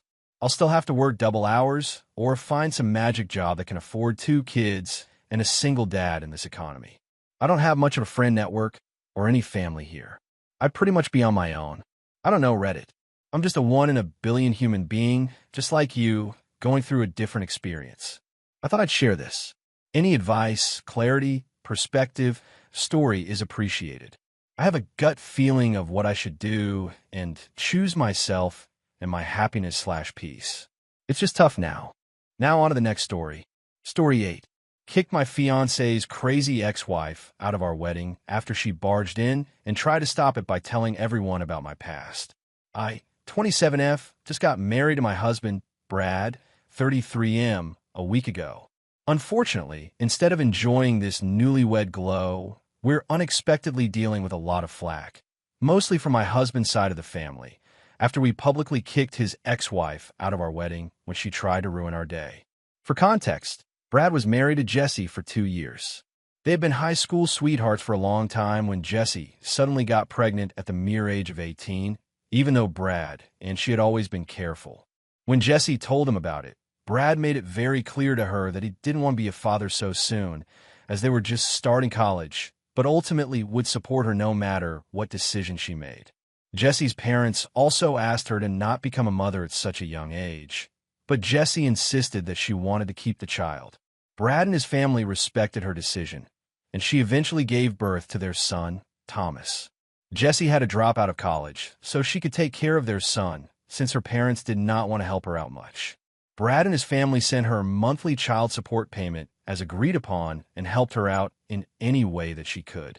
Brad would meet and spend time with Thomas when he would come back from college and eventually fell in love with him. Even though initially he didn't want to become a father, he was glad to have Thomas and started to become more and more involved in his child's life. Jessie had always been close with his parents, so she and Thomas would spend a lot of time at his place with his parents. When Brad graduated and secured a good job, his parents had a serious discussion with him where they told him that they wanted him to step up and marry Jessie so they could all become a family and take care of Thomas together. After a lot of discussions, Brad agreed, and eventually they got married.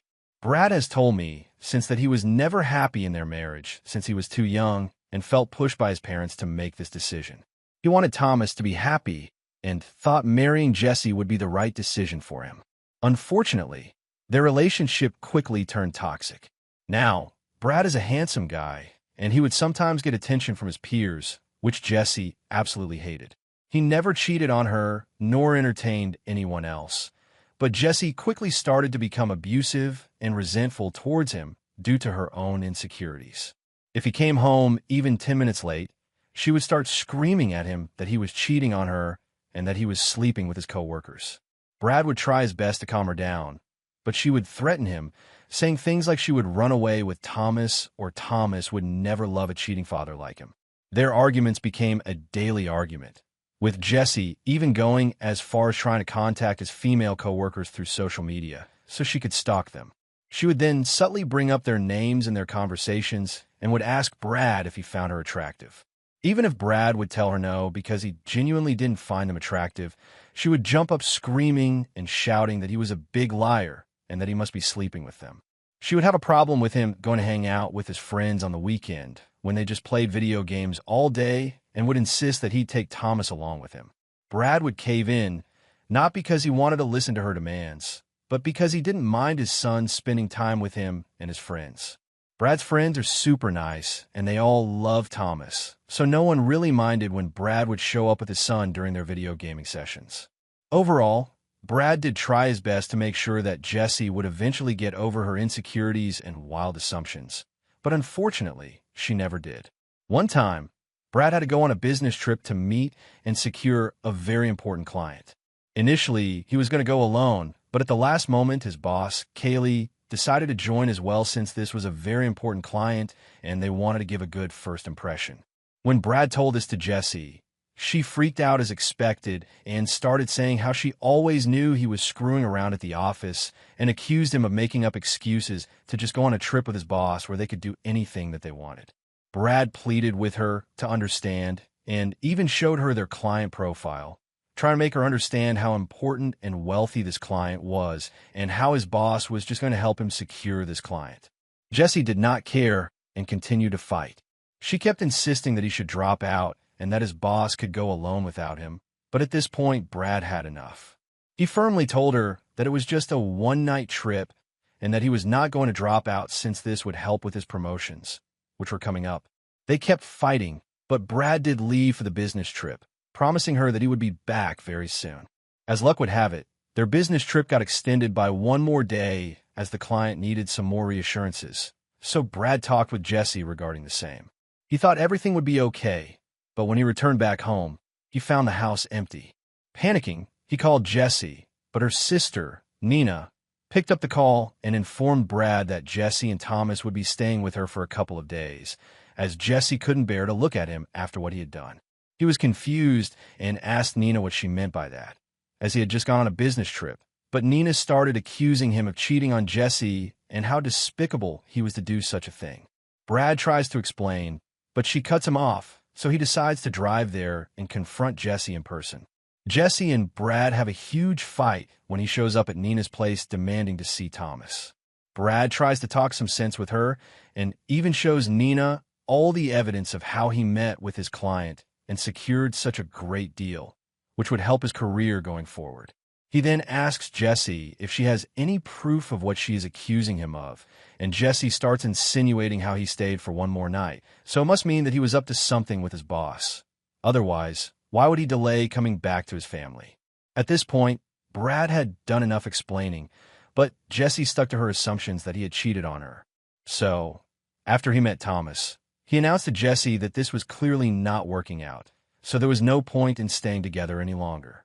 He told her that he wanted a divorce, but for the sake of their son, he was going to be cordial with her for the rest of their lives. Hearing this, Jesse did not expect this and started screaming at him that he was abandoning his family and many other abusive words that Brad has told me about. She even started to threaten him that she was going to ruin his life, but Brad knew that he didn't want to be with her anymore as it was starting to affect his mental health, so he stuck by his guns and left Nina's place. Eventually, he informed his parents, who were shocked, but seeing how distraught Brad was and how much he was unhappy those 2 years, they eventually understood. Jessie, on the other hand, in her anger and frustration, decided to reach out to Brad's boss, Kaylee, through social media and sent her a very improper, long message accusing her of sleeping with Brad and many other things. I don't know the exact fallout, but Brad has told me that Kaylee had a meeting with him and showed him the message, to which he was utterly embarrassed and begged her for forgiveness on behalf of Jesse. Fortunately, Kaylee understood, and Brad told her about how toxic his marriage had become and how Jesse had left their place when he came back from their business trip. After listening to his entire story, Kaylee was really understanding and asked Brad to take as much time as he needed to take care of this personal matter. This was the last straw that completely broke their relationship, and Brad immediately contacted a divorce lawyer so they could go their separate ways. I have heard from Brad that this divorce process was incredibly difficult for him, as Jesse would accuse him of the most preposterous things just to delay their divorce.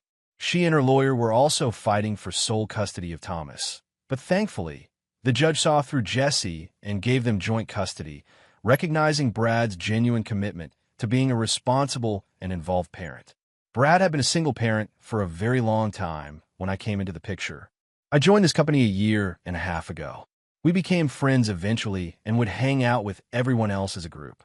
A few months later, Brad asked me out, which was a pleasant surprise since I had always had a tiny crush on him. I have never been the one who dates their coworkers, as I think it is a bit tacky, and I like to keep my private life separate from my workplace. But Brad proved me wrong. Everything was effortless with him, and I loved how our relationship slowly transitioned from coworkers to friends to lovers. He is the kindest and most honest human being I have ever known. During dating, Brad was very upfront with me about his relationship with his ex-wife.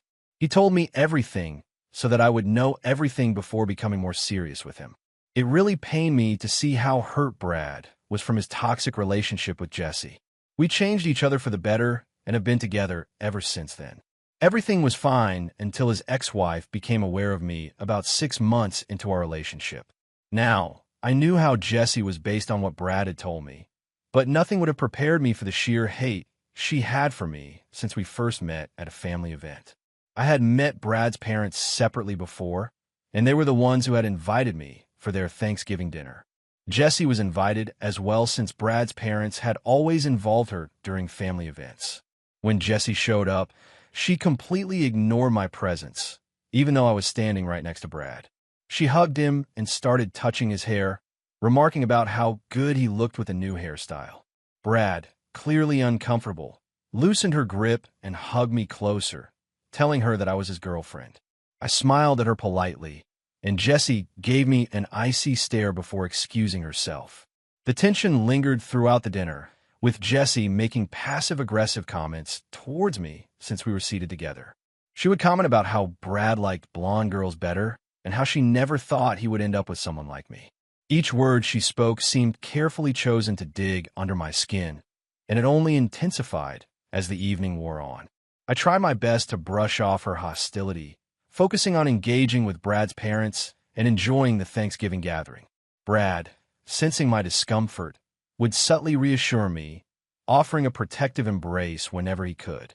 From my very first interaction with Jessie, I could see exactly why Brad had divorced her, because she was unbearable and hateful for no reason.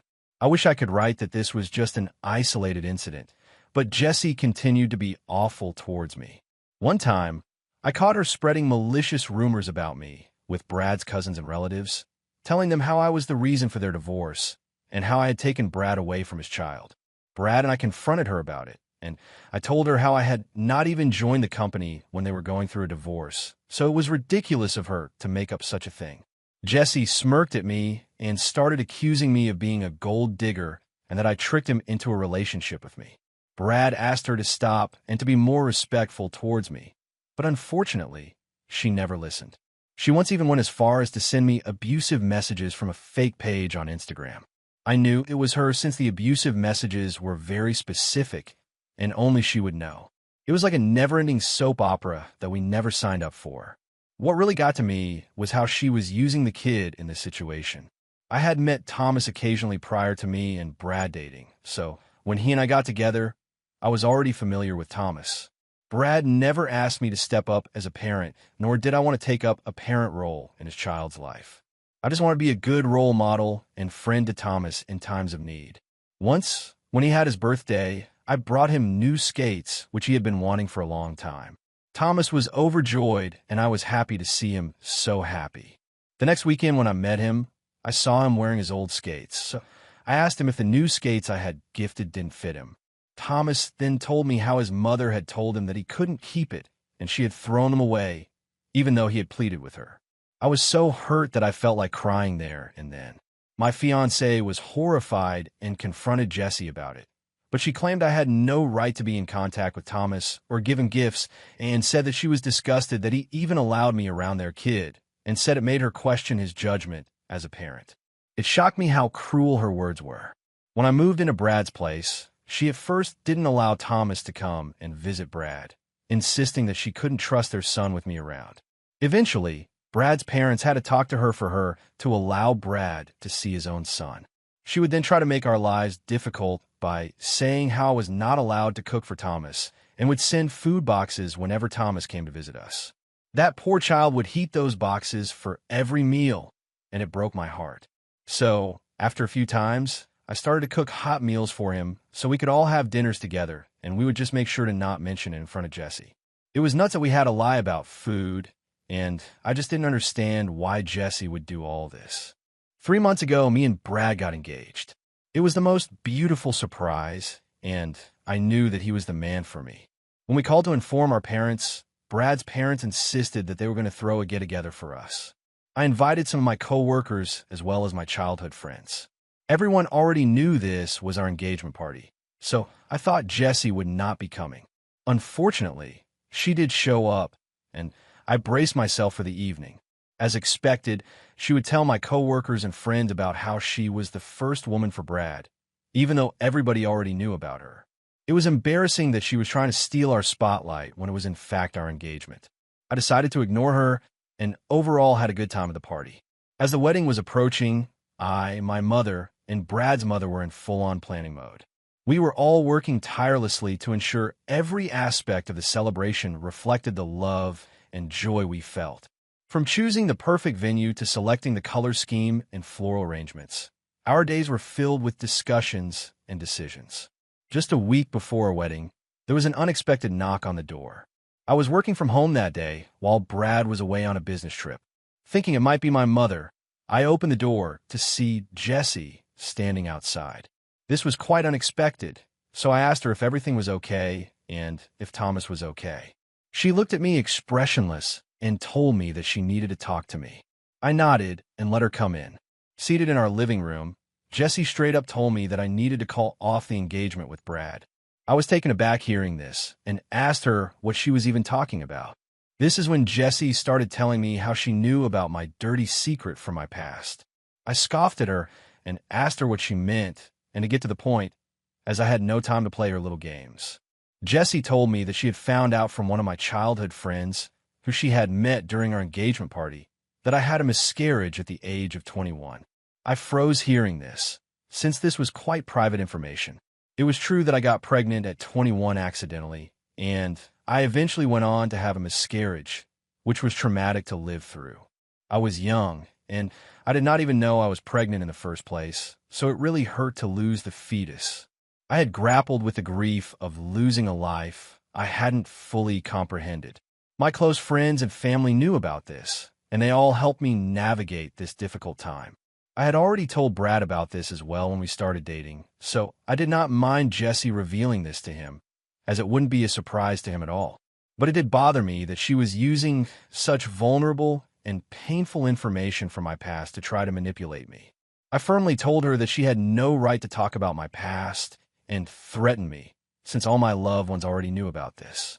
Jessie didn't expect this and started screaming how I was a bad human being for killing a child, and that she was going to make sure that everybody knew how awful I was. The argument kept escalating, and she eventually stormed off, leaving me quite shaken and disturbed.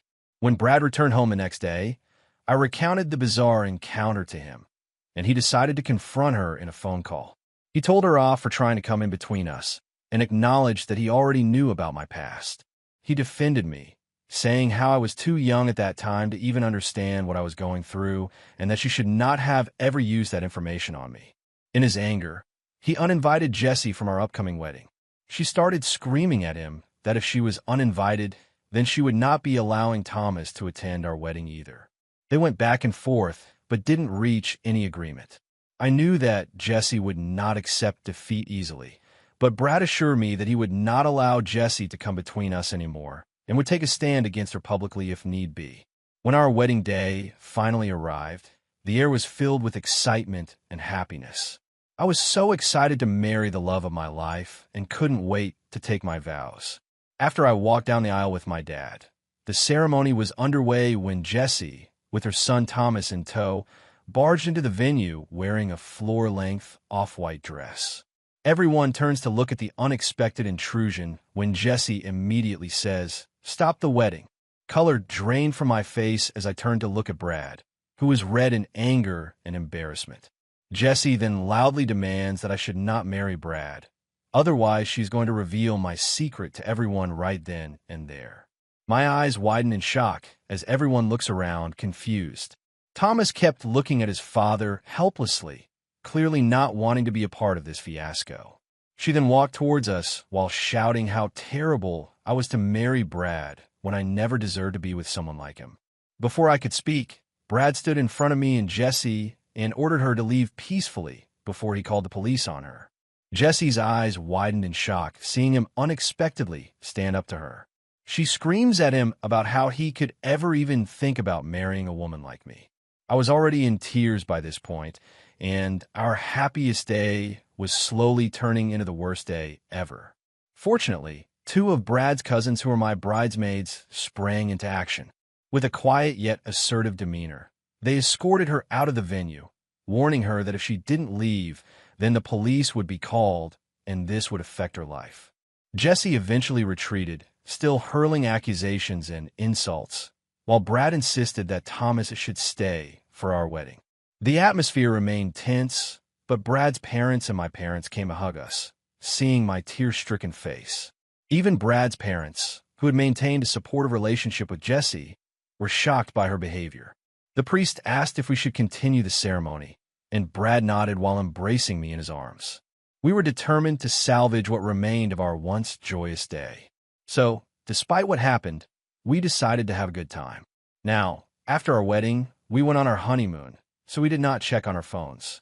But now that we are back, we have received multiple messages from Jessie's sister and some relatives from Brad's side of the family, who all believe that we were too harsh on his ex-wife. Jessie has also sent several nasty messages to me, which I didn't even bother reading completely. So, Reddit, were we the assholes for kicking Jessie out of the wedding? Update 1. Thank you everyone for your comments and continued support. Since I posted this a week ago, It's pretty clear that a majority of you agree that we did the right thing by kicking her out and that we should have involved the police sooner because of Jesse's toxic behavior. It's true that I could have involved the police sooner, but the thing that stops us is when we think of Thomas. We don't want to make his life difficult, so Brad and I have always tried to choose the peaceful way out, but it seems like Jesse doesn't respect our boundaries. Also, I did talk to my childhood friends to find out who it was that gave Jesse such private information about me in the first place. Turns out, one of my friends was too drunk that night during the party and, being a blabbermouth, revealed this secret to Jesse, who kept on asking my friend repeatedly about my past. This particular friend has since apologized when I confronted her about it, but our friendship, unfortunately, will never remain the same again. I understand that she was drunk and made a mistake, but Jesse used this to try to ruin my wedding. What really hurts me is that not only is she using my past against me, but she also involved Thomas in the middle of this.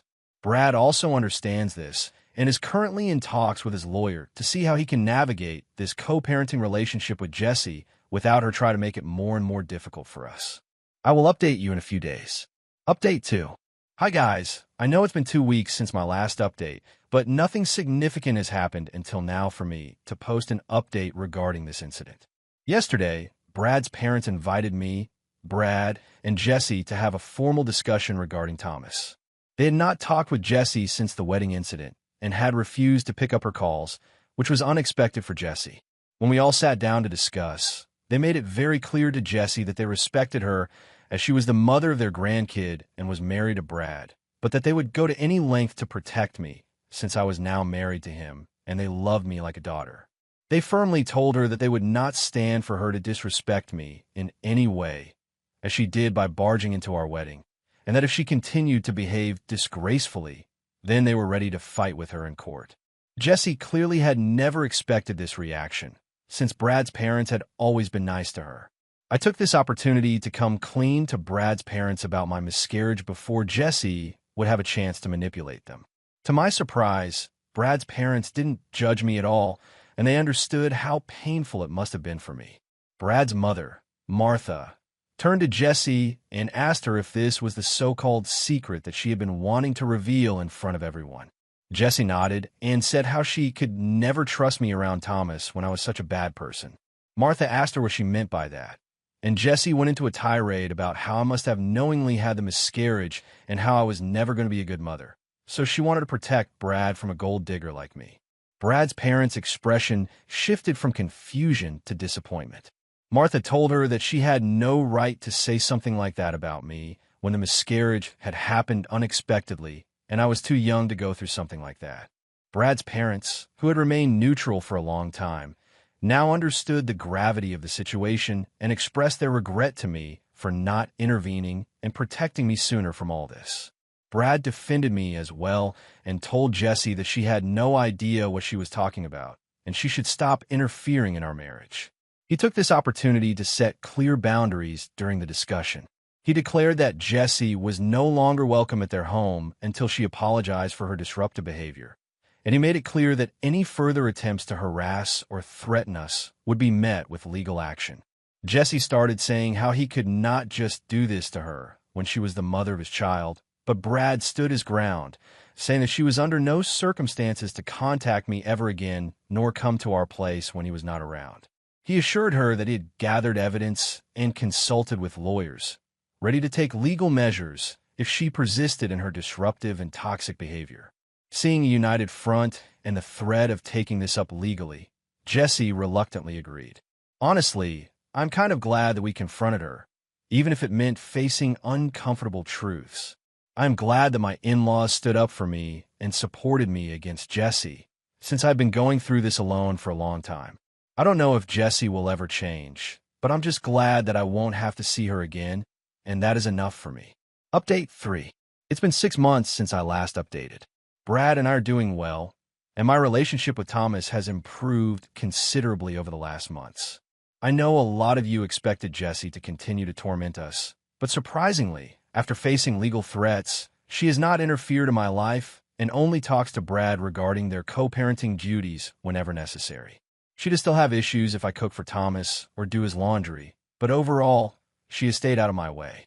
Thomas, sensing the newfound stability, has begun to adapt more positively to the harmonious co-parenting environment. We have continued to celebrate important milestones in his life together, ensuring that he feels the love and support of everyone. We recently took Thomas for a vacation up in the mountains, and I taught Thomas to ski.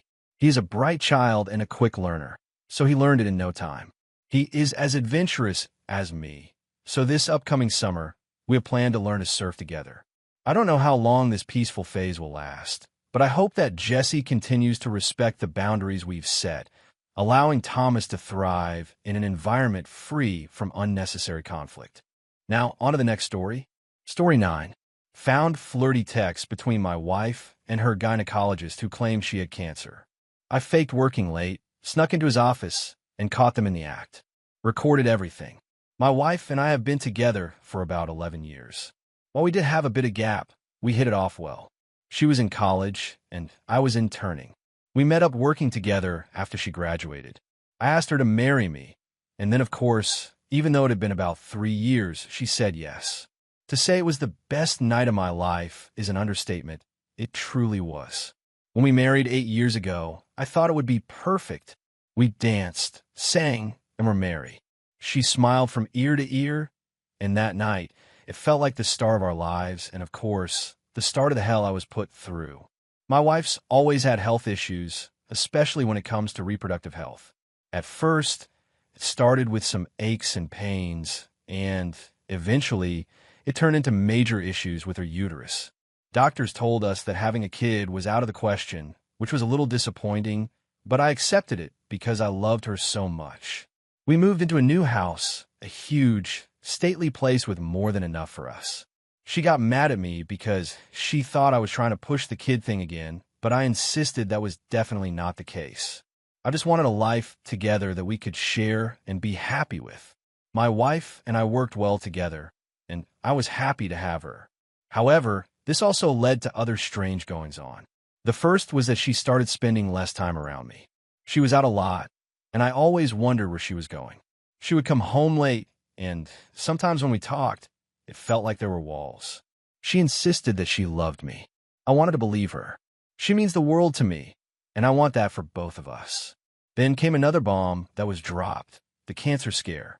My wife started having pains once again. We even got her surgery to help with this, removing part of her reproductive system. However, cysts were found, and she was referred to a specialist to help with these problems. I figured it would be nothing. Maybe she's just having some issues. She started seeing another person, and they claimed it was a possible tumor. Now I'm worried as hell. My wife might have cancer.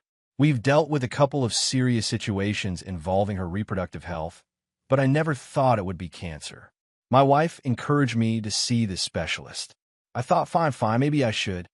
We get in, and my wife starts acting overly friendly and very sweet with him, a complete 180 from the distant woman I've dealt with up to this point.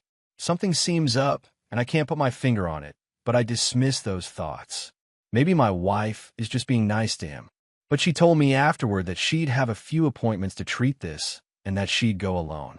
At the time, I was working long hours at a desk job. I didn't want to do this, but I said, sure, maybe my wife's treatment will go faster. So, she started the treatment. However, I always thought that the hours were strange. She would go in the afternoon and would stay till well after most businesses closed. I asked her about this, and my wife said that he preferred to see her after their patients since the treatment involved medicine and chemotherapy to help with a possible tumor. I thought, sure, maybe that's it. She got the treatment, and for 2 months, I did everything I could to help my wife. Even with my desk job, I prepared dinner and cleaned up the whole 9 yards. But my wife still stayed aloof and didn't seem as open towards me as before. This was beginning to get ridiculous. I wasn't exactly sure what was happening, but she shied away from my touches and didn't want anything to do with me at times. 2 months passed. I thought my wife would be all clear by now, but the doctor insisted that she come in. The treatments continued. Something was up, however. He was seeing my wife during this time, and my wife never had any of the symptoms of chemotherapy. It got weird when I noticed she still had all of her hair. I asked about it, to which she responded that it was a new type of treatment and that she was fortunate to try it. I dismissed this once more. Clearly, my wife didn't want to get into it. I, of course, wished I could shake these thoughts. However, they continued bothering me, eating away like a festering wound. I wanted to believe that it was nothing but just my imagination. That was until I saw the texts. My wife asked me to grab something in the bedroom for her. I walked in, and her phone buzzed. Curiosity got the better of me, much to my dismay, and I looked down at it. It was the gynecologist, Dr. Roth. However, the messages were not appropriate for the business he was in, especially with my wife. The flirty texts sat there mocking me. She told him how he would keep this up to keep seeing her. She mentioned that I was a fool and that I didn't catch on to their affair. Anger boiled within. I didn't want to bring it up just yet. I loved my wife, and if I asked her now, she might try to refute it. I knew the best way to fix this cheating mess would be to catch them in the act, which is exactly what I did. I set it up so that I would be home late the next time she had an appointment. I told my wife this, and her eyes lit up, which disgusted me. She wasn't even trying to hide it. She wanted me to catch them in the act. It made the pain of this even harder. On the day of, I drove over to the gynecologist's office. There was but one light on, and I knew it was them. I stepped inside. The door was open. I heard sounds. I walked closer, and that's when I heard it. Your husband fell for the cancer scare. My wife gloated, saying that he did. She mentioned he was gullible and so easy to use for whatever perverse reason she could. I wanted to throw up. I held on to the doorknob, listening to their conversation. I waited until I heard sounds, and that's when I made my move. I opened the door, catching her gynecologist between her legs, and my wife looked so happy. Anger boiled within me as I called them out. My wife stared in shock, but she never denied it. In fact, she seemed to think she did nothing wrong. I loved you. I thought you felt the same way. That's when my wife dropped the ball. She's hated me for a long time. Dr. Roth treated her like the woman she wanted to be, and since then, they've been planning a future together. I saw red. In fact, I don't think red is the only color I saw. I wanted to lash out to punch him, but I didn't. Instead, I asked him why he did this. He said it wouldn't affect his practice, and that what people don't know won't hurt them. That's when I pulled it out, the recorder I had. I set it up initially to catch anything, especially if my wife denied it. I told him that he would pay and he'd regret what he'd done. That's the end of today's stories. Thank you for listening. If it made you think, feel, or just escape for a while, smash that like and subscribe so you never miss our future stories. See you next time.